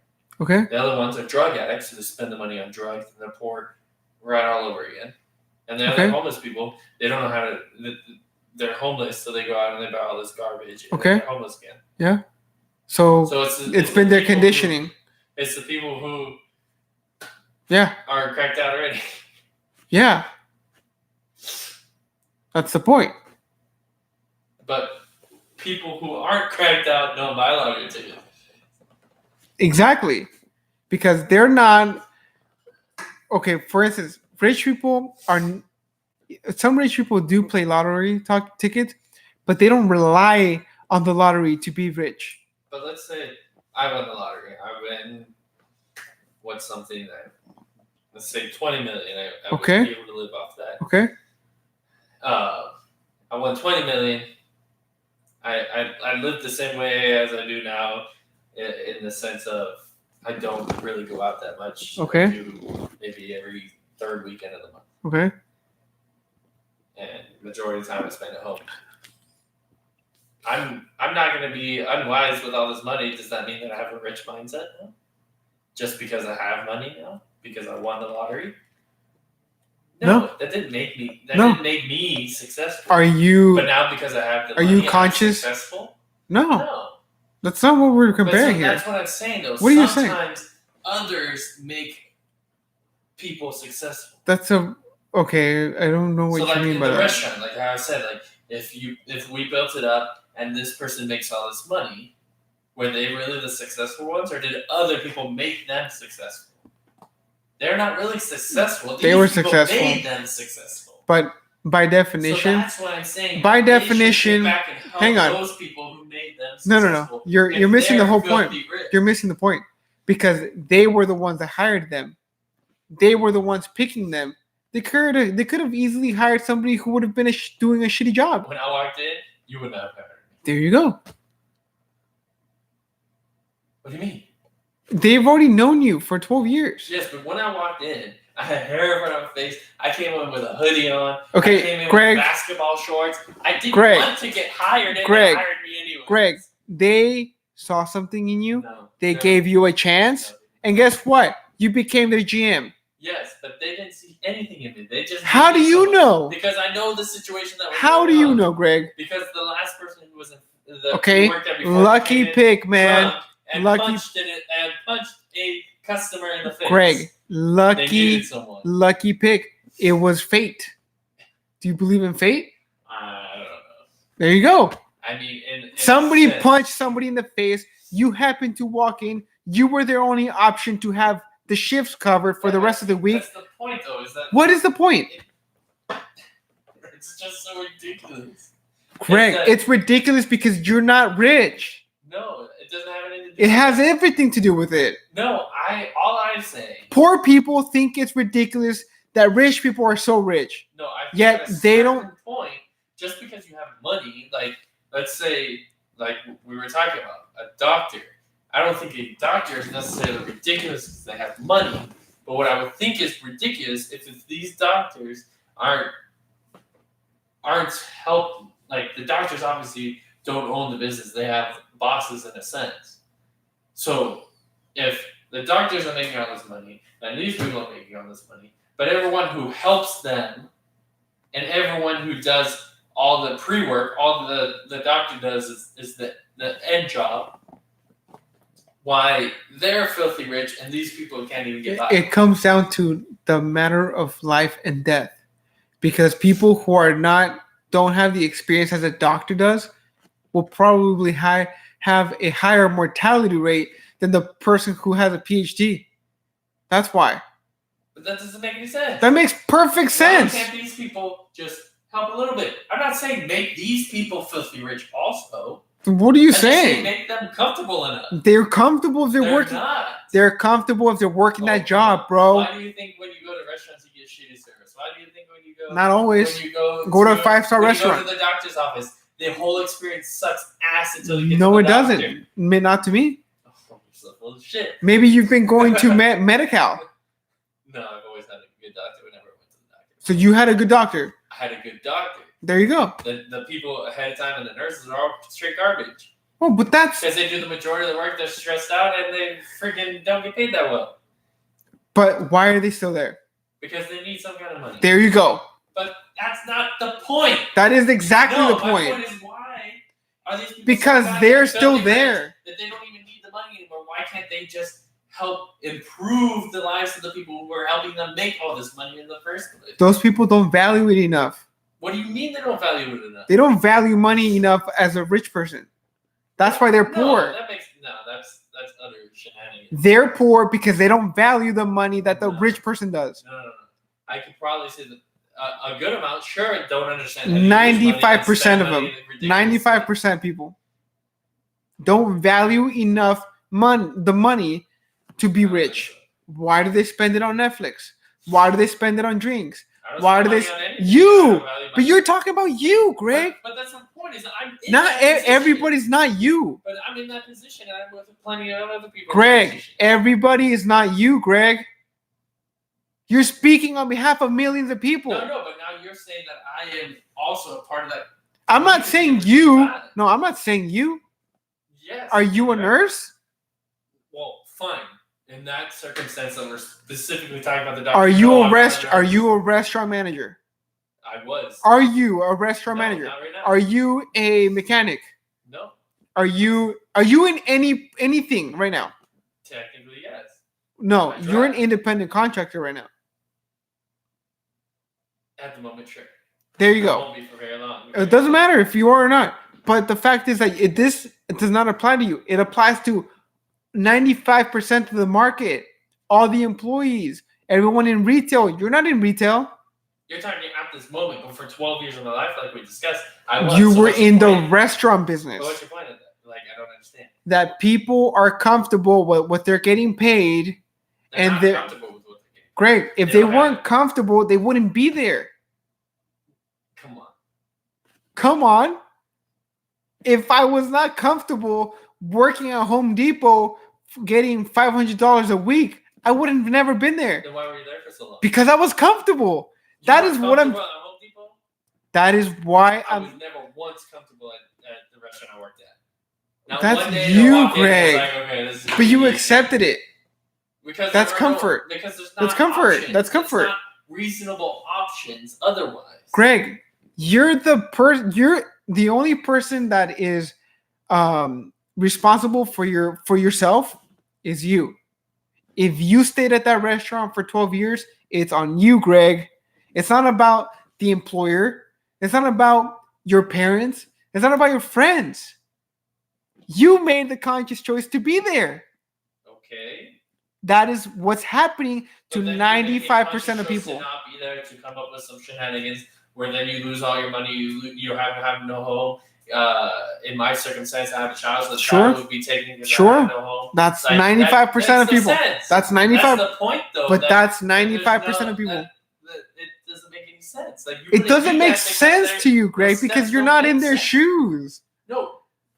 So you're telling me right now, if I was just like, okay, I have this much money, circumstances, I have no home, and I need to make sure to have a home in the next week because all I have is $100 in my bank account right now.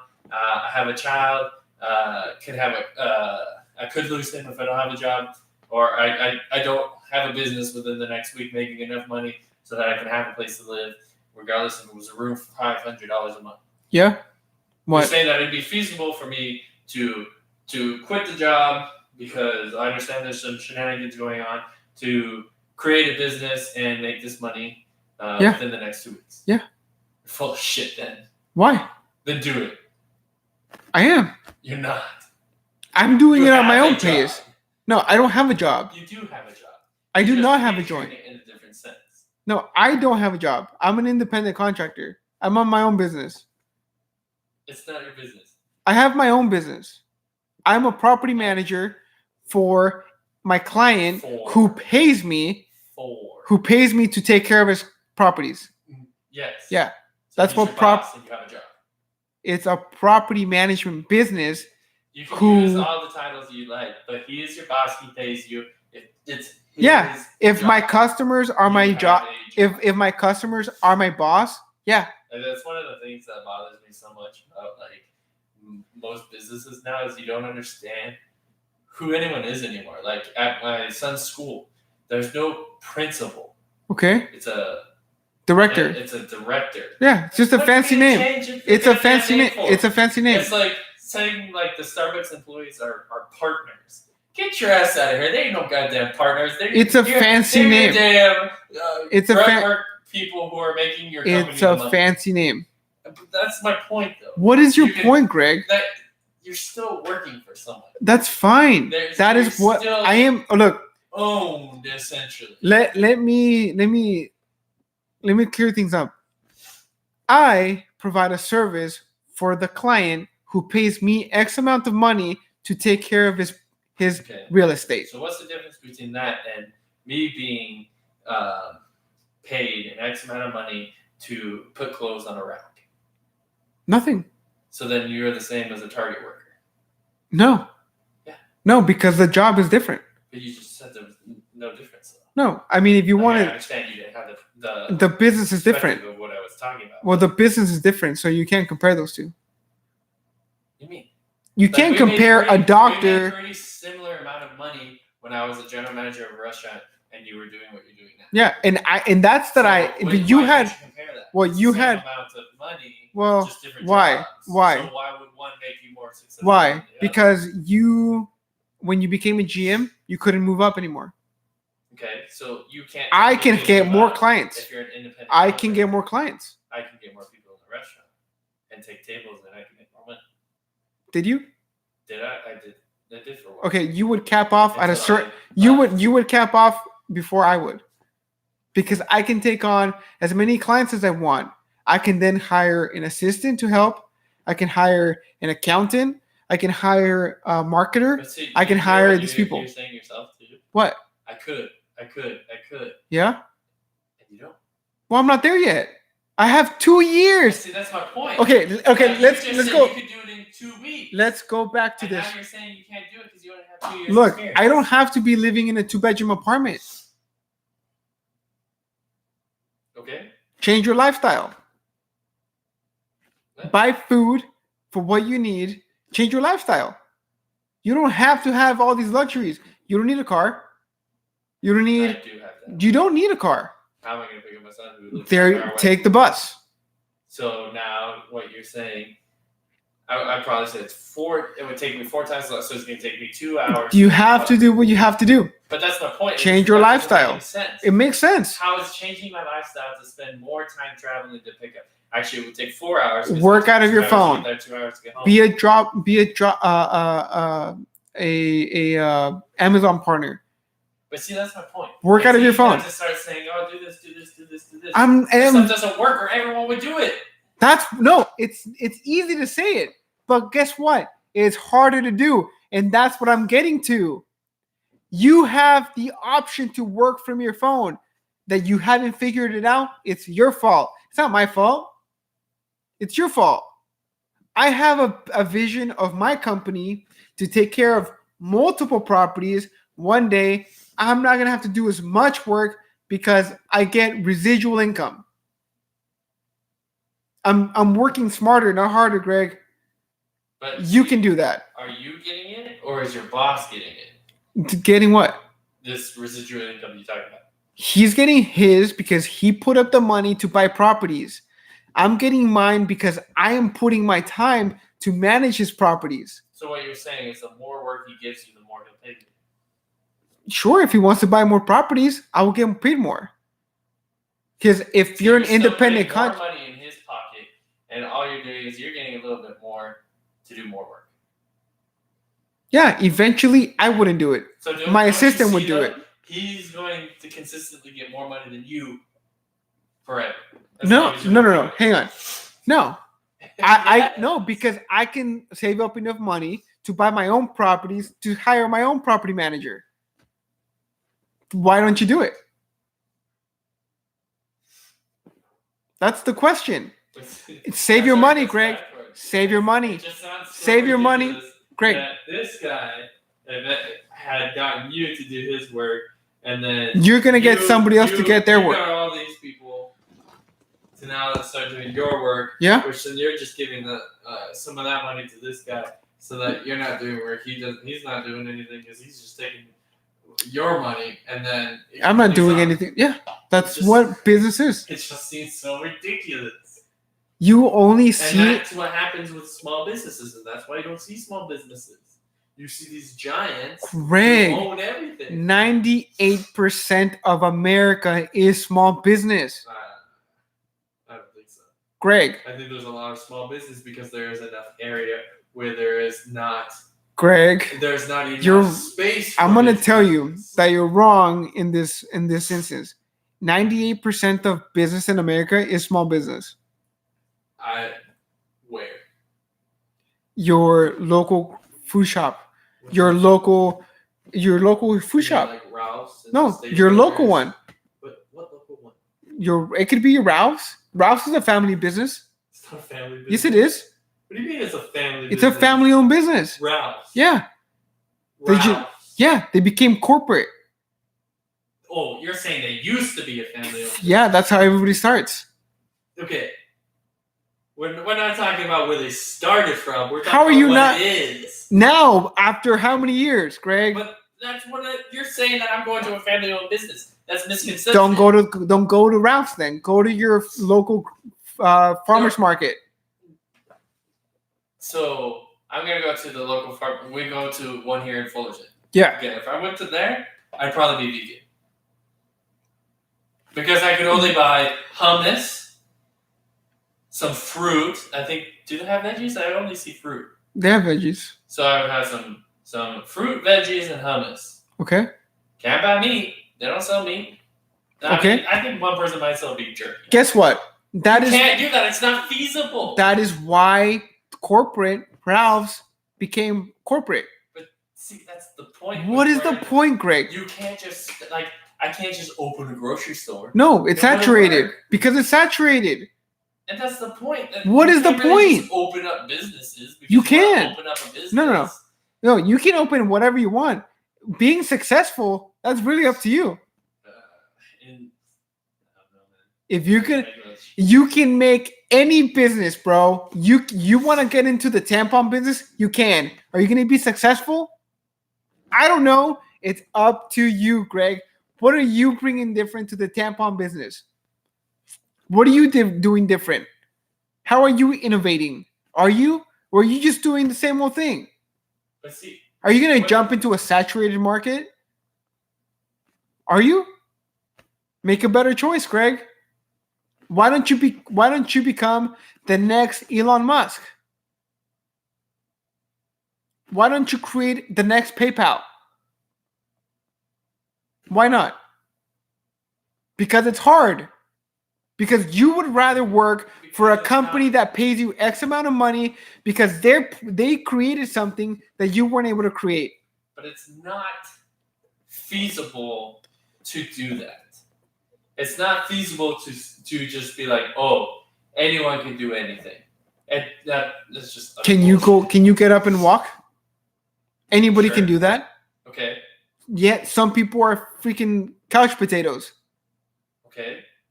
Same thing. So what are you gonna tell the person who doesn't have legs? Do they have a wheelchair? No. They don't have a wheelchair. No. They just don't have legs? No. Okay, that's 1% of 99. But see, that's the point that you can't just be like, oh, anyone who can code could have created. Greg, PayPal. my No, it's not feasible. my client, my mentor is 100% blind.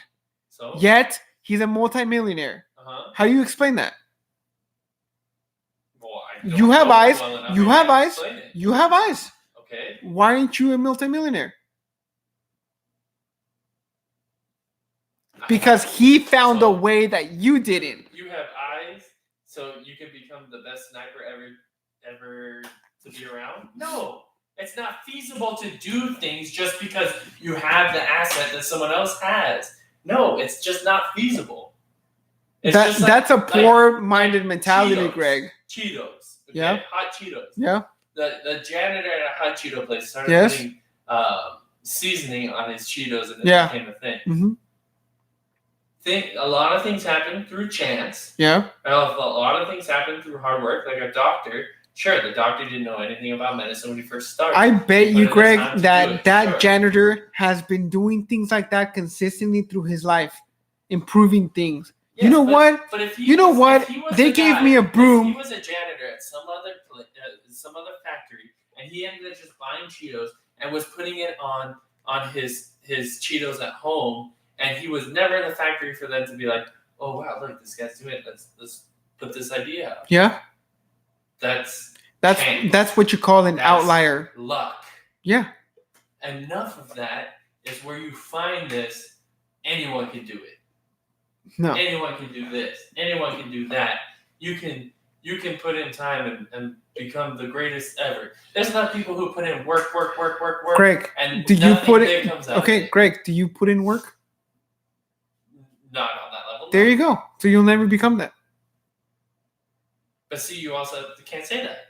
I It's can't. like I said, did that janitor put in work to become Yeah, he hot did. Cheeto? Yeah. No, he was sprinkling something that he liked. He on put it together. and someone else was like, "Hey, let's get it." He put it together. He did the work. No matter if it was big or small. No, see, that's ridiculous, though.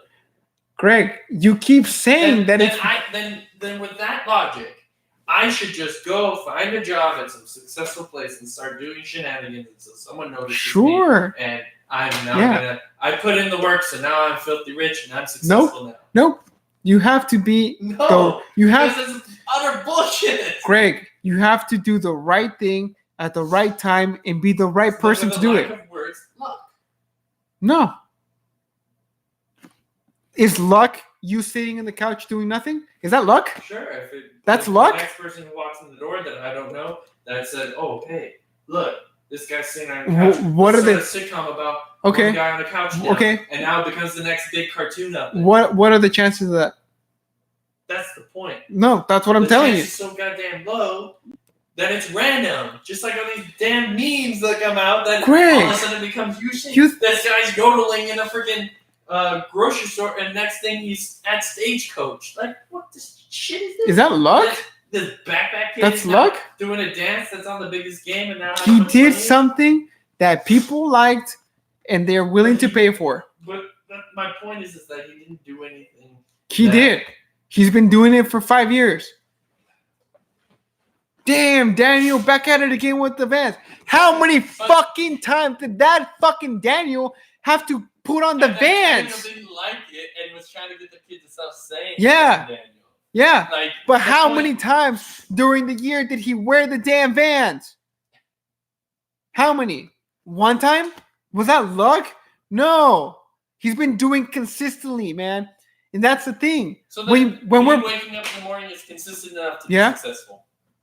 No. That's literally what you just said. That's not what I'm saying. He didn't consistently wake up in the morning and be like, okay, one day this video is going to be Greg, those people are outliers. You're living in a fairy tale when you're thinking about superheroes. But guess what? Police, rich, right? no, That's the point. No, Greg, hang on, Greg. When you're thinking about superheroes over here, there's police being superheroes every day. There's firefighters who save people's lives every day. What about them? They've been consistently going to work. They've been consistently training to be consistently saving lives. And where?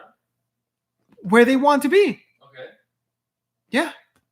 Why don't they stop spending their money in big trucks and go put it into a freaking real estate investment? Because it doesn't make sense. Because it doesn't make sense to poor people. That's why. It's poor-minded. But sometimes putting your money into those things is what makes you poor. Sometimes. Actually, probably more than 75%. I don't. Well, that you're just making that number up. We're not gonna go off that number. Come on. You look it up. Just because you put your money into something doesn't mean you can get money back. There's been plenty of times. It depends. Put it this way. My parents put in money I think they put in money 5 times, and they said 3 of the 5. The money was just into what? Into real estate. The other 2 times what they just got their money back. Okay. What was it? There was a big area. It was pretty close nearby, and they said they put the money in. They started building it, and then what was it? Some real estate crash or something. So then they lost all of it. 2008, Greg. Yeah. That's the risk you take. See, that is the risk that rich people take. Yes. So the risk isn't rewarding enough people. So you're saying that, but what you're saying is that risk is going to reward you. Risk is not going to reward calculated you. risk. Calculated risk. Calculated risk. You can too. You can see that you can probably have a higher chance of getting something. Sure. Calculated risk is the way people win, Greg. They don't just be like, oh, I'm just gonna waste all my paycheck into the lottery. That doesn't work. I mean, it has happened, yeah. It has, but what's the percentage of it happening to you? The same percentage that's going to happen to anyone else. Not really. Yeah. If you don't play this week, playing the lottery is the same percentage for anyone. If they play consistently for 20 years, and you play one time in 20 years, Same percentage. that's the same percentage. Mhm. You sure? Mhm. That doesn't sound mathematically right. It's the same percentage. The only way that the percentage is left is if you put the because have you ever played the lotto? Yes. I'm talking Powerball wise. So Okay, you're you're talking about one specific one. because this is the majority of the way people make No. money off of the lottery. Is What about Powerball. Mega Millions? That's a Powerball. What about Scratchers? That's what I said. Those ones you can win millions, but you don't win. You don't win. Okay, so the you got to high be numbers. super specific here, man, because The you're majority of when thinking you talk about lottery is not Scratchers. I'm when you talking. talk about- That's when you the talk lotto. about The Scratchers, lotto you is a say company. Scratchers. The lotto is a company. Yes, but when you talk about I say lotto. okay, it fine. could be When we're talking about the Scratchers, balls, when we're Powerball, talking about the balls, Powerball, there's 5 ones Mega that Millions. you can do, There's which like is the 5. majority of what you do when you play the I lottery. sometimes play the Yes. lotto. The No, regular you play lotto. the Scratchers. No, That's what you're gonna do. Sometimes See, I play the lotto. See, you don't understand the actual terminology. The lotto Oh, is yeah. different. The lotto is just the lotto. Then there's Mega Millions, and then there's the Powerball. There's 3 different ones. Yes, but there's different terminologies between them, like how when you say scratcher, there are scratchers. That's different. That's the lottery, which are scratchers. the balls. No. The Scratchers are one. The lotto is a different one. The Mega Millions is a different one. The Powerball is a different one. Yes, but there is lottery, Okay. which is all the ones that consist of them choosing from the randomized numbers of balls, and then there are these scratchers, but they are all considered within the lotto. Okay. So what I'm saying is the lottery, which is the ball ones, Okay. excluding the scratchers, Okay. is where the majority of people make the money, and those are all the same chances. I don't think that's true. Because you can have multiple people choosing the same number. I think that And people there's win only more one money. winner. Well, there's not only one winner, but there's only one set of number winners. So I think- you and I can choose the same numbers, and if that's the winner, we split the prize. Yeah. So I- we have hang on, the Greg. same chance. of Hang on, winning. Greg. We just hang on, won Greg. over You the gotta rest. check your numbers, because I feel like more people play the Scratchers and overall make more money than the person who plays the Powerball make money. No, because the scratcher wins are always lower. Than Yes, the- but overall, over all the people that play the Scratchers, more of them win on a more constant basis, and instead of the person playing Powerball. If you're talking prizes in general, sure, Yes. because there are more prizes within it, but Yeah. but those prizes are not wealth. Like Well, it's not their fault that you're doing that. You know what I mean? Tickets, but see, now you're arguing a different concept. Okay, hang on. What is the point of this lotto thing? Let me understand it, because this is luck. Okay? This is literally luck. When you go build a business, it's not luck. It's not luck. Sometimes it is.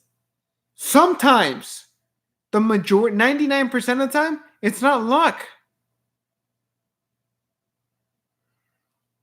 You're going to dispute that.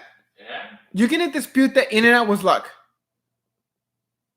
yeah, because they were competing with plenty of other people. Greg, it's not luck. They've been consistent for over 50 years, bro. They've been consistent with the same product for 50 years. Okay, That's not luck. so is Wendy's. This is McDonald's. Yeah. So are they So luck? no, they make shitty. Wendy's, first of all, Wendy's. If they're shitty, then why do you go there? I don't go to Wendy's. Then why is Wendy's still around? No, That's In-N-Out their is- choice. It hasn't crushed it. That's their choice. That's their choice. In-N-Out makes more than Wendy's. I'll tell you that. Chick-fil-A is even more consistent. Chick-fil-A is even more consistent with their chicken sandwich. That they make more money than everybody else put together. Now, McDonald's has a bigger volume. When you're talking about price and combo to combo, Chick-fil-A makes more money than McDonald's. McDonald's just has a bigger quantity because it's cheaper. Greg, please enlighten me. Because what do you get at Chick-fil-A? A chicken sandwich. But like, okay, I think the only option there is you gotta get chicken in some form. I mean, you can be a vegan and you get some like grilled cheese. No, you can't even get grilled cheese as a vegan. You can be a vegetarian Okay. and get grilled cheese. Yeah. Okay. The price of chicken. Yeah. The amount of chicken. Like, I don't know if they have their own farms, but like, even if they did, the price of chicken is lower than anything that McDonald's serves. And Chick-fil-A is charging more than, I want to say they probably, their normal chicken sandwich is on par with McDonald's higher priced items. Okay. So when you're selling a product that costs less than the product over here, you're going to be making more money. Yeah. Even selling less of this. Yeah. It's called business, So Greg. they're not actually more successful. Sure They're they are. just making more money. No, sure they are. McDonald's is doing more business. So what is now success? Well, that's up to you. How you want to define it. That's where the argument between you and I come in. Because you view success different than I view success. Yeah, because So success is, we'll go there, a social construct. No, it's not. It kind of. It's not social. If you think about it, Not really. It is a construct of your own mind. Because you can feel that you're Yeah, but successful. it's not social. Living on a mountainside, living under a hut that you built. It's called individuality. It's up to you. So successful is different to everyone. It's up to you, Greg. Of success. But it's up to you. But see, that's the point, though. When people go. Are you successful now, Greg? Reading these books. Greg, are you successful? In a sense, yeah.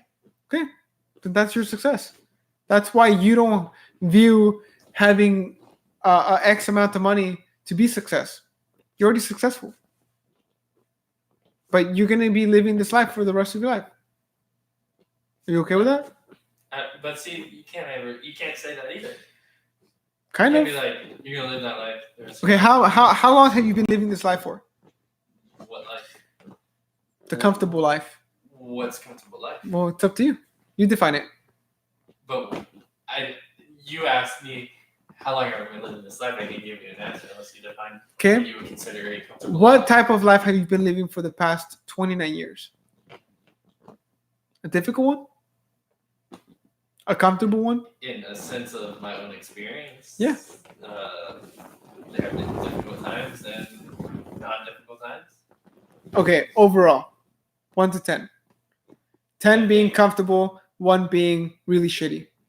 If the amount of time that I have lived overall, 29 years. I'll put probably half of my life has been worse the older I've gotten. So from 15 onward, it's been worse? Yeah. Really worse? Like to the point where... It's gotten consistently worse. Okay, I gotta piss again. I don't know if we should just end it here. Or I should just go and come back. No, we can end it. No, I'll come back. We can just come up with this next time. Because then we can start with... No, Greg, you gotta break that mold of yours. Why do I have a mold that you don't? Everybody has a mold, Greg. So then nothing will ever change. No. Because if you break a mold, then you're going to be put into something else where then you're going to see an issue with that. So then you're going to have to break that mold. And then when you break that mold, there's going to be another issue because issues will always be there. So at the same time, you're going to say the concept of if you never try to improve, you're not going to get better, so nothing's ever going to get better. But every time you make something better, something is still going to get worse. You never be in a comfortable position. So it just doesn't make much sense. And I think that's what it is that nothing makes sense and you just gotta figure it out. Oh, I don't know, figure it out. I guess I always say figure it out and I don't know what to say. But when this guy gets that, the hard lemonade is too much for you, huh? Huh? Hard lemonade is too much for you, huh? Yeah. Because like you'll say you gotta break the mold and you become something else. Then Yeah. when you get there, you're gonna be like, you're gonna want to strive for more. So then there's gonna be another issue. You're gonna have to break that mold. Yeah. And it's gonna continuously happen. That's all the way called through your progress. So I would rather progress as a person than stay the same. But Where do you I draw just the don't line? I just don't see how you will ever consistently be the same. Well, you're broke. Are we not broke right now? You want to be broke for the rest of your life? I mean, would you consider yourself broke? Me, myself, right now? Yeah, I would be broke. I don't have the freedom to take a day off. I don't have the luxury to drive the thing that I would want to drive. I don't have the luxury to have a family because I believe in preparedness. I believe that I need to be prepared in order for my family, my future kids, to have an education that I didn't have. Yeah, I would consider myself broke. This is one thing that I don't understand between like my brothers and I. Like I know how much money they make. I know how much money they could make, and yet they stay the same. And sure, but like even if let's say I went back, got the same job, made the same amount of money, I personally, I've actually gone through this because I've been curious about if I were to get a similar job, similar pay, because I already know that I'd be able to get a different job with slightly more pay and more, just because majority of restaurants give that out. And I like did all the math, and I was like, if I save all this, like in like I think it was 8 years, I'd be good enough to put down payment on my own home and do all this. The only issue with that is that I don't feel like pushing towards that is worth the amount of negatives that I will have on the consistent path to get there. And so it's a personal choice. Yes. So what I don't understand is when like my brothers are single, they have no responsibilities, no issues, that they're not able to do these things easy. Can you blame them? They're conditioning, man. Can you blame them? No. 98% of people are that way. And when I went to the restroom, you said people don't really change. You're absolutely right. People don't change. That is why there's a 98% and a 2%. But see, that's the point at the same time, is those people but you can. At the top, they don't change that much. But you can. But it's really up to you if you want to or not. Though, is that those people have been that way. Those people are consistent that way. No. The people who haven't been that way are what you have spoke about earlier are outliers. Yeah. No. But also I disagree with you, because somebody can grow tired of being broke and then say, you know what? I'm done. I'm tired of being broke. I'm tired of not being able to travel. I'm tired of looking at the prices at the menu at the restaurant when I go in there every day. I'm tired of that. I would like to make more money to where I can travel and I don't have to look at the restaurant prices anymore. You can grow tired of it. There's people in this world that grow tired of it. Now, the question is, are you one of those people? If you're not, trust me, you're going to continue being broke. You're going to continue looking at the prices. You're going to continue being this person. You think that anyone likes to do that? Come on. I'm not saying that you like. Looking at numbers. But Greg, I'm not saying that you like. I'm saying that you're comfortable with it. Because if you weren't comfortable, you get out of there. If you were committed, instead of saying I want, you'd be out of there. Because it's not about, everybody wants everything. Everybody wants to be rich, yet nobody wants to put in the work for it. You don't agree with that? No, because there's plenty. Like I'll give you one example of someone that I knew who was it? I can't remember if it was Fullerton or Brea. He worked for one of the bars. He was a single guy, so he was a bartender. He tried to take as many shifts as he could, so he work close to 40 hours a week Okay. as a bartender. So you're making some pretty good money. that Sure. way. And it was Brea or Fullerton here, so you're at a Okay. pretty good spot. And then when he wasn't doing that, he was doing the luxury Uber driving, which at the time was like the prime time of Uber, where you were making tons of money. Yep. And he had his own home, and he had What kind of home? just like a normal, like, Where? I think it was like 3-4 bedroom home. Where? And it was either West Single. Chester or He was Garden single. Grove. Yeah. So he was a single. Okay, hang on. Let me stop you there. This is a single guy having a 3 or 4 bedroom home. Why? Because he had Obviously, he's already above his lifestyle. Or Okay? Or what? Or he was working so goddamn much that he had nothing else to spend his money on. So he had enough money to buy a home. Okay, he could have had a condo. So he had, I think it was $250,000 that he calculated the risk with this company. This company was going in with 3 other companies to create some product. I don't know exactly what the product was. And he went to the bank and he pulled out as many loans as he possibly could to put as much money as he possibly could into this company because he was going to get all these returns.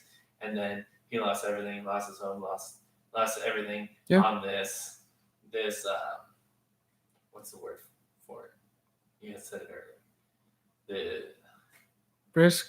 The risk on getting this. Yeah. He's bankrupt, he's got no money, and he is in a shittier position than He should have gotten informed. He should have gone a consultant. He should have gotten somebody who specializes in investing money instead of doing it on himself. He believed somebody else. You're saying that he didn't do any of that. I'm not saying that. But see, the point is that you can put enough calculated risk in things. It's not consistent. Okay. He should have taken a smaller risk then. Greg. But see, now what you're saying is take a smaller risk. Take a smaller risk. Taking small risk. Now what? Greg, take a smaller risk where you make That's a poor mindset. It's a smart mindset. See? Greg, you don't have to go either poor or rich. You can make a logical decision being like, okay, I have $250,000 in my name. Instead of putting it all in one basket, I'm going to divide it into 3. Why did he not do that? Because the calculated risk said he would make more money this way. Okay, so he made the conscious choice of putting all his eggs in one basket and then going to crap instead of dividing his risk to 3 different avenues. That's his choice, Greg. He made a bad business choice. If that was me, I would have never done that. A lot of business choices have nothing to do with you. Of course it does. The business is not just a business. It's the founder, the person behind it. It's a visionary. It's a person who wants to innovate. A business just doesn't just appear. A business does not just appear, Greg. Yes, but not all businesses work. Right. So you have to find the right one. It just like it's because you're thinking like this. Okay, I love shoes. I'm going to open up my own business of shoes. Okay, well, hang on. You love shoes. That's one. You want to open up your own business. Okay, does that mean that you're going to go become the next Shoe City that's already been established for 30 years? Are you going to go be competing with a company that's been doing it for 30 years? If you go in the shoe business, you are. No. What if you then become a designer instead and have your own design? So then you're not in the shoe business. Yes, you are. You want to design shoes. You're designing shoes. Yeah, you're in the shoe business. Okay, then someone's got to buy it, right? Yeah. So now Shoe City buys it. No, well, they can have your product. They become your vendor, not your competitor. Yes. They become your supplier. You become their supplier, not their competitor. Okay, so now you're not doing what you wanted to do. I mean, what do you want to do? You want to be the Shoe City? Well, that's what. Then buy a franchise. You talked about at the Well, front. buy a franchise. Go buy a franchise of Shoe City. But now you're not doing what you want to do because now you're doing what Shoe City wants to do. So what do you want to do, Greg? That's the point. What do you want to do? To do. What do you want to do? You want to be a Shoe City? How stupid do you have to be a Shoe City and compete with them? How stupid do you have to be to compete with McDonald's? See, that's the point, though. Like, do you like shoes? Like, do you like Shoe City? Not really. So if a new company came out that you would say is better than Shoe City, but they couldn't put their stuff as cheap as Shoe City because Shoe City gets all this stuff at low cost because they get all this stuff in high quantities. Like, you're gonna go to this store that charges you $10 more a shoe? Not really. No.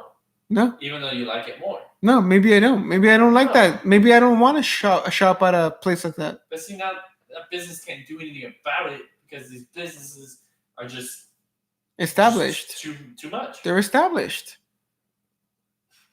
And Establish your own business, Greg. See, that's the issue is that there's nothing. So, Greg, you have create to something that be doesn't exist. exactly. You have to be creative. You have Greg. to create something that doesn't That's called exist, progress. that's needed. It's progress. But see, that's not something that can consistently happen with enough. It sure does. It happens every day. Technology is upgraded every day. Mm-hmm. Yeah. It means it's progressing. It means there's new people And who doing new progresses things. New companies. and some new company, let's say. Snapchat, Okay. for instance, or Instagram became Instagram. Guess what? Facebook has enough money. Who owns Instagram? No, well, hang on. There you Facebook, go. no, Facebook has enough money to invest in Instagram. Saying, Instagram, let me- another word. let me buy you out. I'm gonna buy your company. You don't have to work anymore. Don't worry about that. Yeah, you can do whatever you want. Yeah. Why couldn't they have just been just as successful? Because Facebook didn't come up with that idea.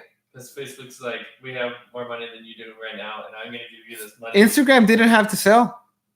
No, they didn't. Yeah, but they did. Mm-hmm. That's the whole game. But it's so ridiculous, is my point. So Greg. the point is now how you're saying right there is come up with something so that one of these giants can just buy you out and you don't have to worry about it anymore. That's not what I'm saying. You have that option. I know, but it's just... Okay, Greg, you're looking at it as ridiculous because... No, because that's what you're doing right now. No, Greg, you're looking at it... Let me put this into perspective for you. You're at the bottom of this giant fucking Mount Everest mountain, okay? Facebook is at the top.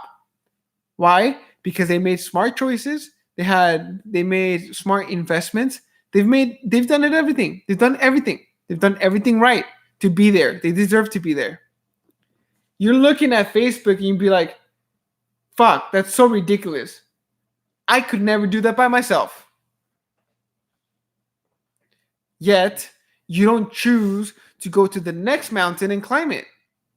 Okay. You're just standing there and be like, that's so ridiculous, so I'm not going to do anything with my life. Okay, so what you're saying with the mountain thing, this is Instagram, this is Facebook, the top of the mountain. Facebook's like, okay, we'll get you to the top of the mountain, we'll fly you up, and you'll be here. Okay, we'll give you this. They fly you up. Yeah. There. But then the mountain decides to grow. Oh, sorry, Instagram. What's wrong with that? You didn't have to sell. Why didn't you make your product better than Facebook? Because it's not feasible. You're talking It's about. not feasible. We're talking. It's not feasible to you, Greg. You have because you have go back from 1% to 90% to 1% to 90%, and it's just that's what we're talking about. It's not feasible. It's not, Greg. It's not feasible to you, Greg. It's not feasible to you. It's not feasible to everyone. It's not feasible to you, Greg. Person who randomly has the chance to get there. Greg, you have the same chance. You just choose not to do it. So then I have the same chance of doing that as I do winning the lotto. So take. But do you play the lotto every day? No, I have. There you go. So you're never gonna win. But see what? everything. If you don't play the lotto, Greg, you're never gonna win. The point is you can keep going back and forth on all these things. It doesn't make sense because that's not who people are. You can go as far as you want. Why? Okay, hang on. Greg, let me stop you there really quick. Greg, let me make a. You're not gonna be happy. Greg, let me make a note of that. Let me stop you there. You said people are not like that. You're 100% true. You're 100% right. They're not like that. Why? Because they have a conditioned mind and a pre-programmed mind that does not allow them to do that. That is why this whole podcast is called Breaking Out of Your Mold. Are you tired of being that person? Are you tired of not having money? Are you tired of being this conditioned, programmed person who's going to be destined to fail? If you're tired, break out of your fucking mold and do something about it.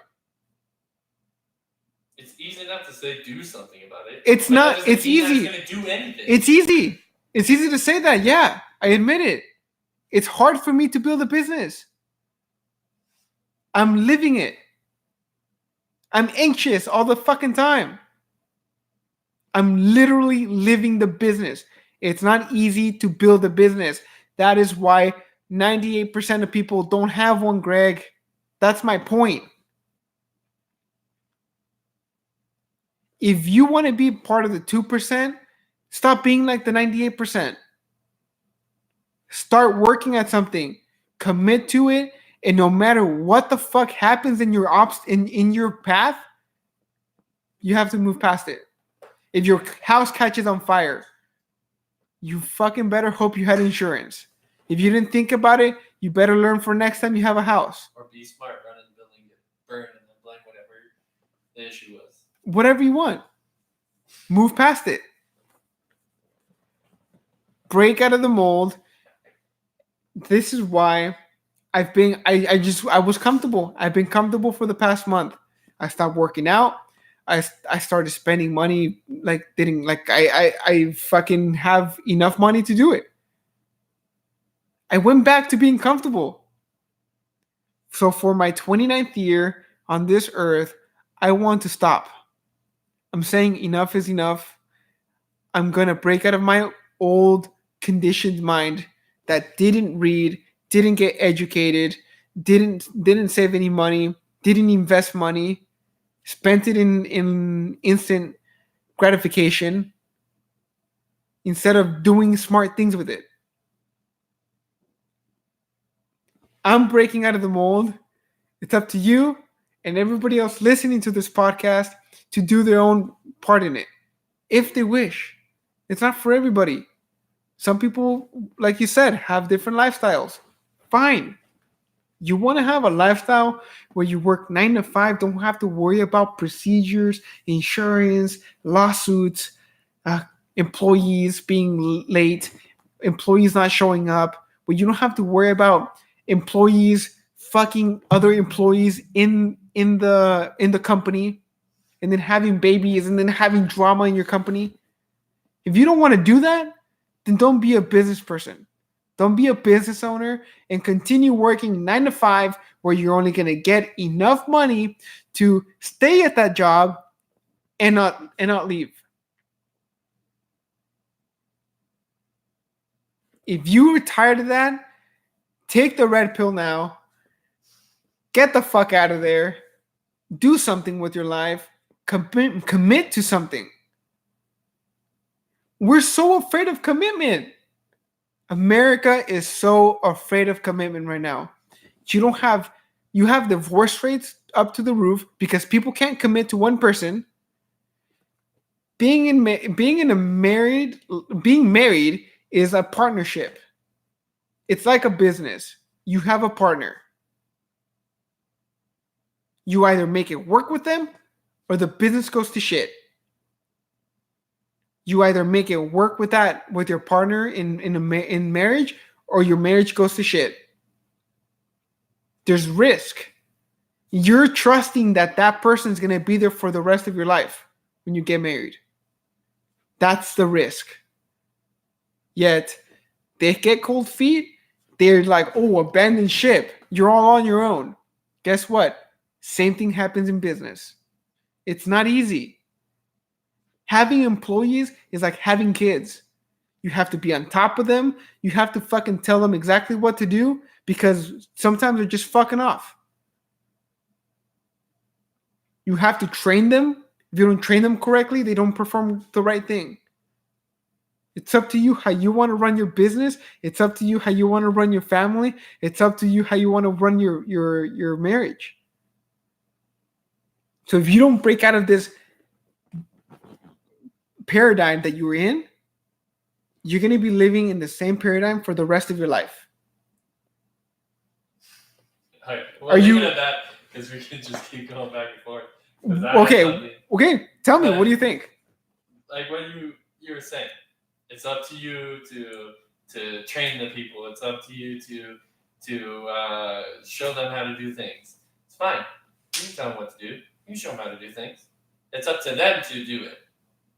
Yeah. So it's in the big picture of things. It has nothing to do with you. It does, because it depends you show them what to do. Now it's their choice. Okay, let me make a difference there. Let me make a huge difference. That's important.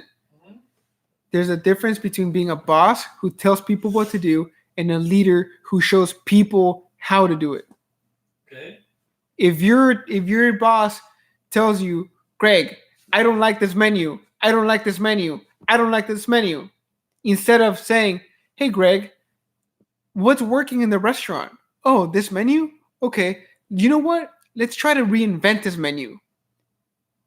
You'd be working better with that person than with the latter. You'd be working better with a person who's trying to help you as a leader instead of a boss who's telling you not what to do.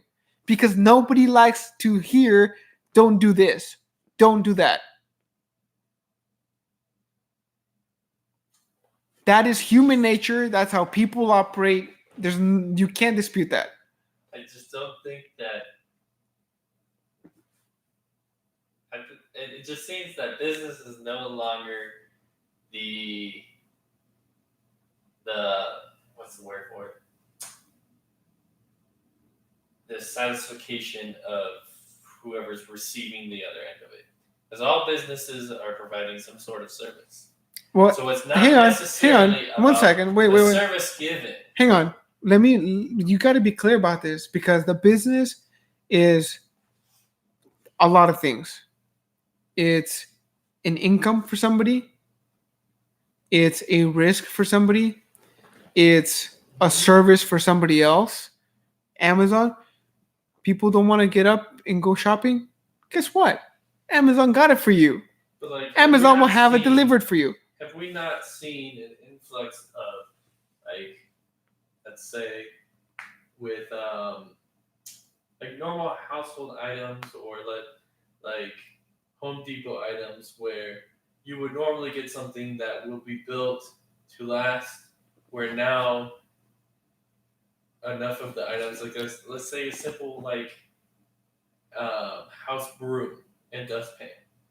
It used to be made with the metal, and the dustpan used to be metal. Now they're made with the head of the broom is metal. The stick is some cheap plastic that'll bend after like 3 months of use. Not all of it. Now, not all of them. Home Depot can now sell these sticks and make consistent money. Not all of them, Greg. But that's my point with a lot of. But hang on, but Greg, more for the profit, but they're also giving you a service. But Greg, and that's what I don't like about it. But why do you buy the broom? Why do you buy the broom? You don't have any option. Yes, you do. What? Vacuum. You're gonna vacuum.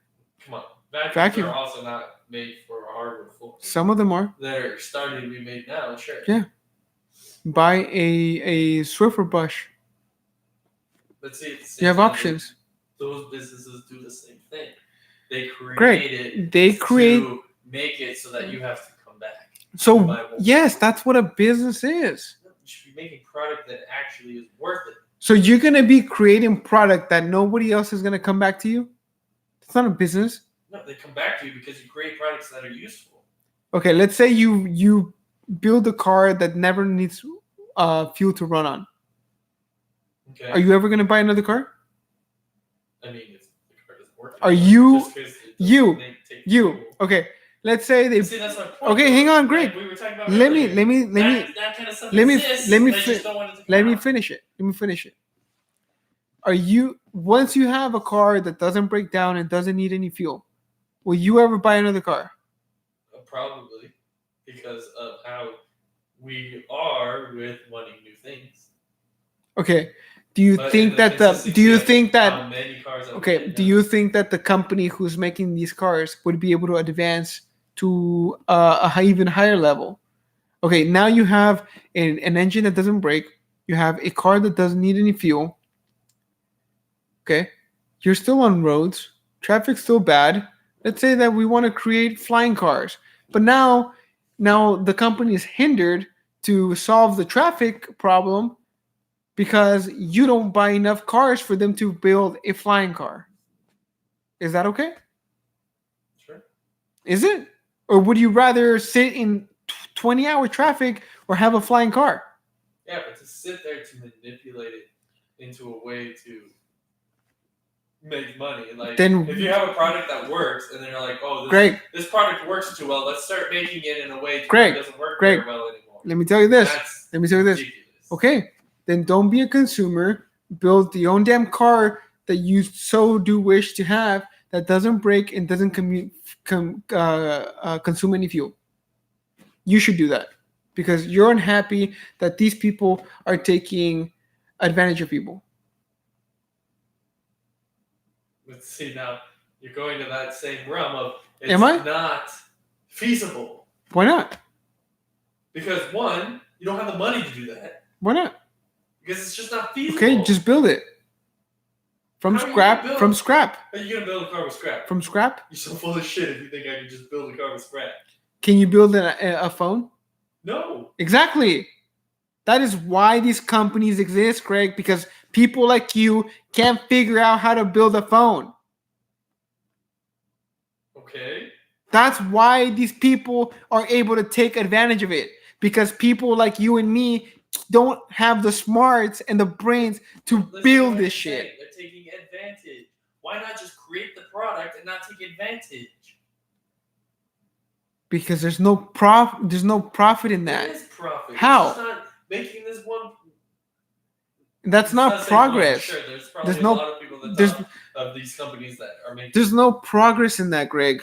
But these people are filthy rich to they will never see an issue in life. Sure, they're going to see issue, but you know what I'm talking about, financial issue. Yeah, they do. They don't. Yeah, they have do. Infinite amount of money for their life. Chrysler. I mean, Infinite amount of let's see. money for How their many life. car companies fell in the last 20 years? Mhm. Ooh, 20? The company failed. Maybe 20. The company Yeah. failed. The company doesn't exist anymore. Those people still have money. Don't get it twisted. Oh, dude. yeah. Don't get it twisted. No, but who the cares? company's gone. What's wrong with that? They're filthy What's wrong with rich. that? Because the people who built the money for these people are now gone. Okay, have Greg. nothing. Okay, That's what's so wrong. you're saying let's hand out money to everybody. No. Okay, I've never how? said Okay, that from the start. I Okay. said make it more. how would you do that? You give more back to the. Do people you who make have the money. okay? Do you have your own company? No. Okay. Do you know how a company works? Some companies, yeah, sure. Okay. Do you think that in their scope of work they're able to do that? If they're making ridiculous amounts of money, sure. But okay, first of all, you don't have the numbers. You don't have the risk and the liability. You don't know how much money they're paying in insurance. You don't know how much money they're paying in overhead. You're just making big assumptions. Then you're making big assumptions the other way around. No. Yeah, because you're doing the same thing. What? Okay. What You're saying other that way you around? can do whatever you want. You don't have any numbers. You're making assumptions that anyone can do anything. You can. You can't. Yes, you can. Not anyone can do anything. Dude, Bill Gates You're making an is assumption. a. It's the same thing back and forth. You're saying that Bill Gates is not a person who has a conscious mind.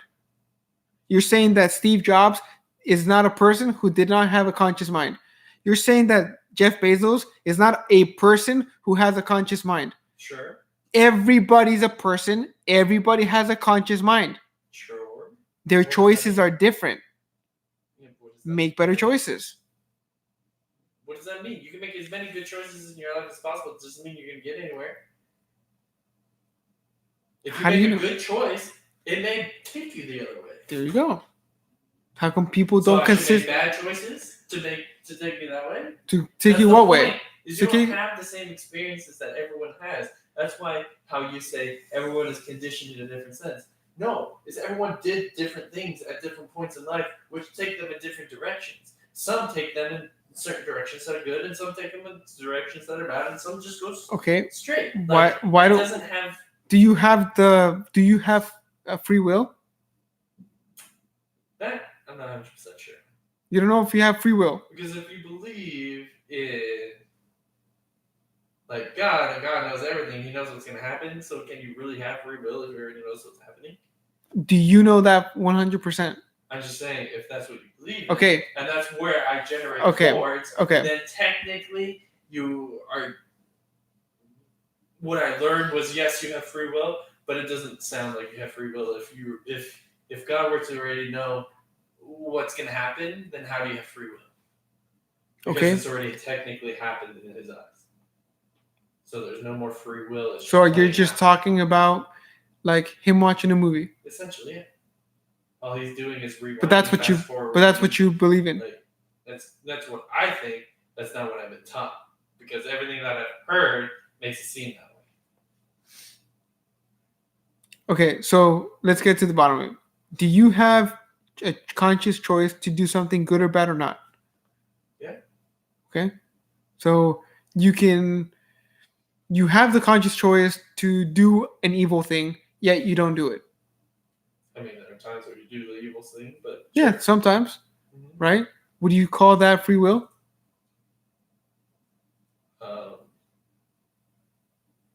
Yes. Okay. So if you have free will, okay, so now that we've established that people have free will, No, see, that's why I went yes. Because, like I said, if there were to be God and God already knows what's going on, then He knew what choice you were going to make, so you had no free will. It was going to happen that way regardless. okay, let's So say that's not that free okay, will. but let's say that you don't believe in God. Okay. Do you Then have free will? You would have to assume that you have free will.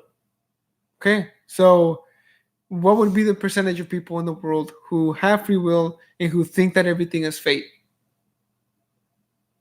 A little. You're only talking about it in your perspective, see? Yes. But what everyone about- talks in their own perspective. Right. But what about the people? Because we're talking general here. We're not talking about your perspective Uh-huh. only. We're talking about my perspective and millions of other people's perspectives. You're saying that it's not feasible. You're talking about it from your perspective, Greg. You're not talking about it in other millions of people's perspective. You're basically talking about other millions of people Why do thinking they- the same way you Why do. do they call it 2%? Because only 2% of people actually get that. Yeah, because Which means it's not why? feasible. Why? But why? Why is it that?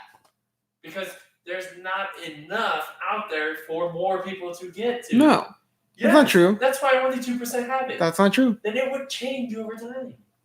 It's not. It is. It doesn't. Yeah, it is. Come It on. was 90. It was Life 1%. has always been the same. Greg, like I've always said from the beginning it's of the been- podcast. Greg, It's 1%. Now it's 2%. No, you don't think that I you're think it's always been the same, and we just put these percentages on it. Where do you get the percentage from? It's something you've heard. It could be Where do you- 0.05%. It's something we've heard. It's Okay. something that we say that we understand what we're talking about. okay? We say 1%. We say 2%.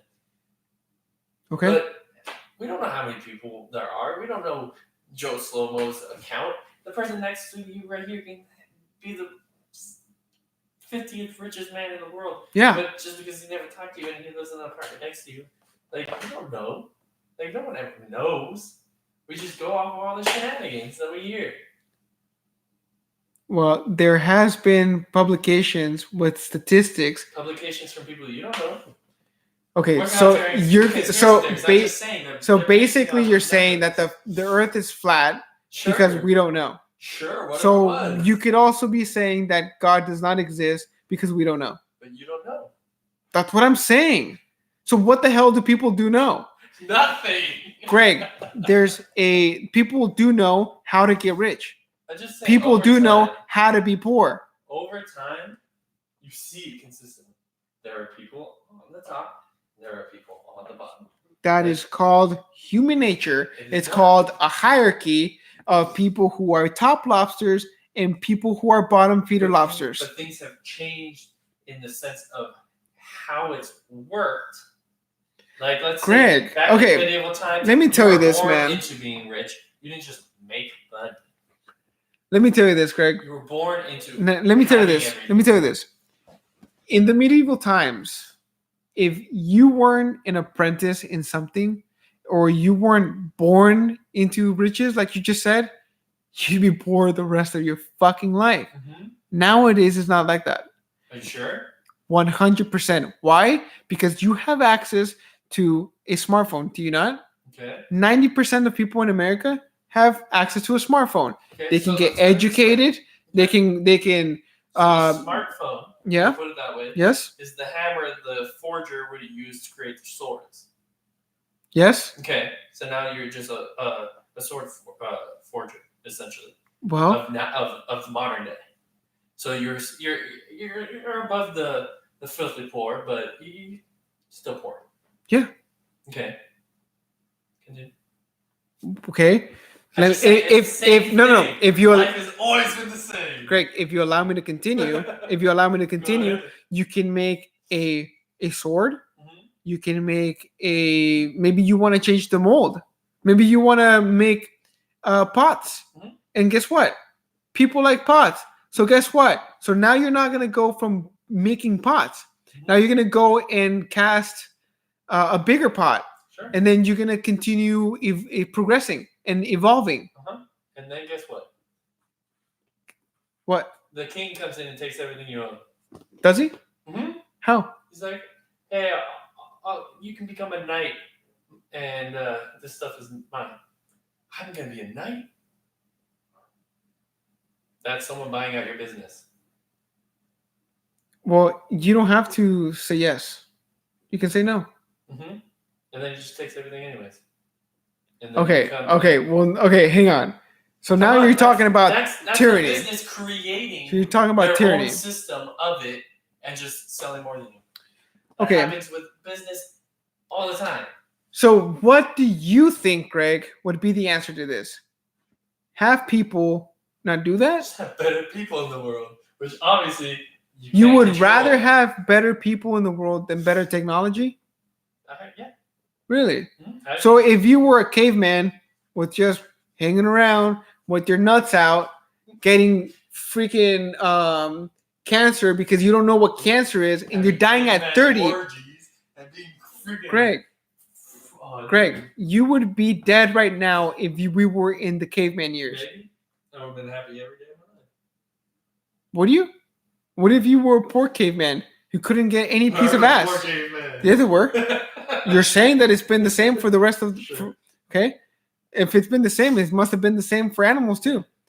There are It is the same for animals. yeah, there are hierarchies. There's animals who think outside the box of how to, like a squirrel will Yes. come up with So ways you to have, store nuts. Like what I was saying, you have those few, very slim few. Let's say maybe there's 2%, and then maybe let's say there's 2% that can get. Are to you the saying 2%. that you cannot be that? It's not feasible. The majority is not it's not on your side just because you're willing to put in work. It's still not on your side. It's smart work, Greg. It's not just work. Everybody works. No, but the point is, Look, it's not on your a side. poor person works as hard as a business owner. They work the exact amount of hard. They go through the exact same of hardship. Guess what? One works smarter, and one works very dumb. That's the difference. See, I wouldn't use You that think word that because- just because you freaking shovel so much dirt into building a house that you're going to become the owner of the house? if that's what makes the money, If it's then not, you should but be if it's not, compensated just but as if it's well. not, What do you mean? that's only part of it. Well, if it's not making the money, then why are you doing it That's in the only first part of place? it. What about the electrician? What about the plumber? The point What is about the just roofer? to make everyone be what they're valued. No, people value themselves, Greg. No, come on. You don't value yourself? See, that's utter shenanigans, the way that's said. You don't value yourself. Everyone values themselves higher than anyone. Do they? Why do they do. commit suicide? Because of, I can't give you an answer. Because they don't value their life enough. No, Yeah, no, because they don't want to deal with whatever is going on. because they don't value it enough. They don't value the miracle that life is, that they're living in this precious time. You're alive. You're breathing. Why is You it feel precious? because you feel love. You feel happiness when you see if you have kids. You feel Yeah. happy. You feel love.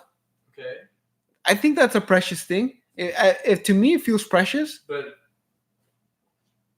Doesn't if it to nothing you? happens after life, then what does any of that do? It doesn't matter. You have to be Like- grateful for what you have now, not for what you don't have later. Okay, Be grateful for what you have now. sure. Anyway, the whole point of this whole 3-hour conversation is I can't speak for Greg.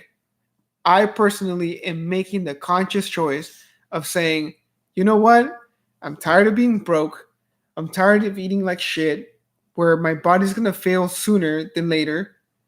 I'm tired of not being sure if my retirement, quote unquote, retirement years are going to be comfortable. I'm tired of not knowing that. So I'm making the conscious choice now at 29 to change my life, to change the habits, to change the way I spend money, the way I value money, the way I deal with people, everything. Why? Because I've been molded to be a consumer. I've been molded to have expenses. That's all I've been taught. I'm tired of that. I now want to not worry about that in the future. I want to make the conscious choice to be a business owner. I'm making that choice. I do not want to be working tirelessly to working for somebody else's dream. I want to make my own dream come true. It's up to you, Greg. It's up to you, to everybody out there, to make that conscious choice. I can only tell you about that.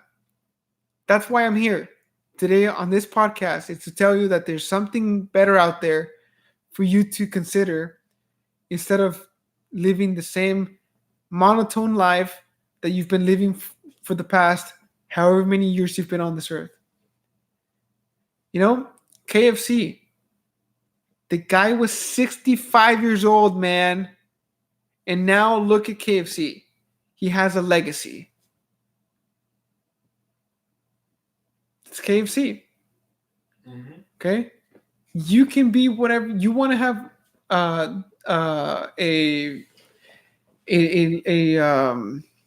What is it called?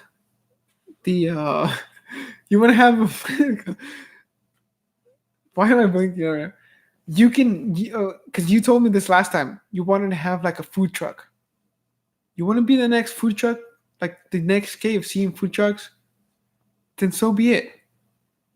I'm 100% it's not gonna happen if you sit on the couch and not do it. Mm-hmm. It's like you said, it's easy to say it. Yes, it is. It's easy to say a lot of things. It's harder to do them. But that's where you have to commit, not just say it. Commit. There's a difference between saying, well, you're saying that if I say I want $1 billion, I'm going to get $1 billion. No, that's not what I'm saying. You have to work at it. You have to commit yourself to having $1 billion. And then you have to build a team. How hard is it to build a team, Greg? You've been a GM. How hard is it to build a team? When you not have control. Okay. Very hard. Okay. Let's say, have you ever been a basketball coach, a soccer coach? No. Okay. They have control of the team. It's up to that coach to show everybody else how to play their position the best. And if those kids aren't doing the job, get better kids until you have the best team. You win the championship. That's the same thing as having a business. A kid who has 1 year, let's say that you're a coach, you've been doing it for 20 years, okay? Okay? Let's say you're a coach, you've been doing it for 20 years. You get a kid who's 5 years old. You can't expect him to go and build this team. What you can do is you can teach him how to play his position right. And then he can move up and move up and move up until he becomes the coach for our next team. Yeah, but then only one team wins. So does that mean your coach is bad? Well, is it worse to be second place than be in 1,000th place? But first place is the only winner. Well, what if it's not? Not in the money game. There's plenty of money out there.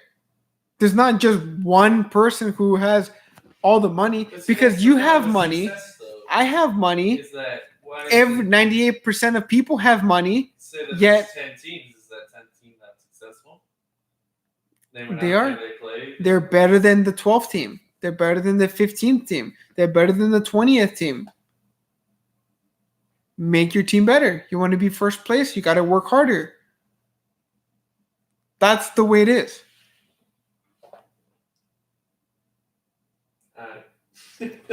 All right. So now that we're in agreement, thank you, everybody.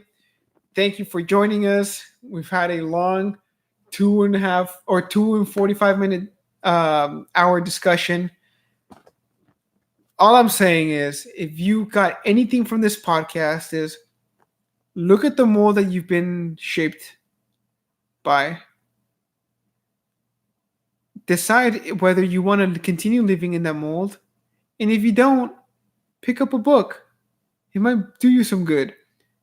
Go to some classes. Get out of your comfort zone. Do the hard things you don't want to do. Get out of the couch. Do whatever you want. Just don't be in that mold anymore if you're tired of it. But if you're happy in the mold and you think it's comfortable and it's warm and you don't want to get out of it, so be it. Then do that for the rest of your life. You have the choice. You can say before it's fine. All right, guys. Have a good night.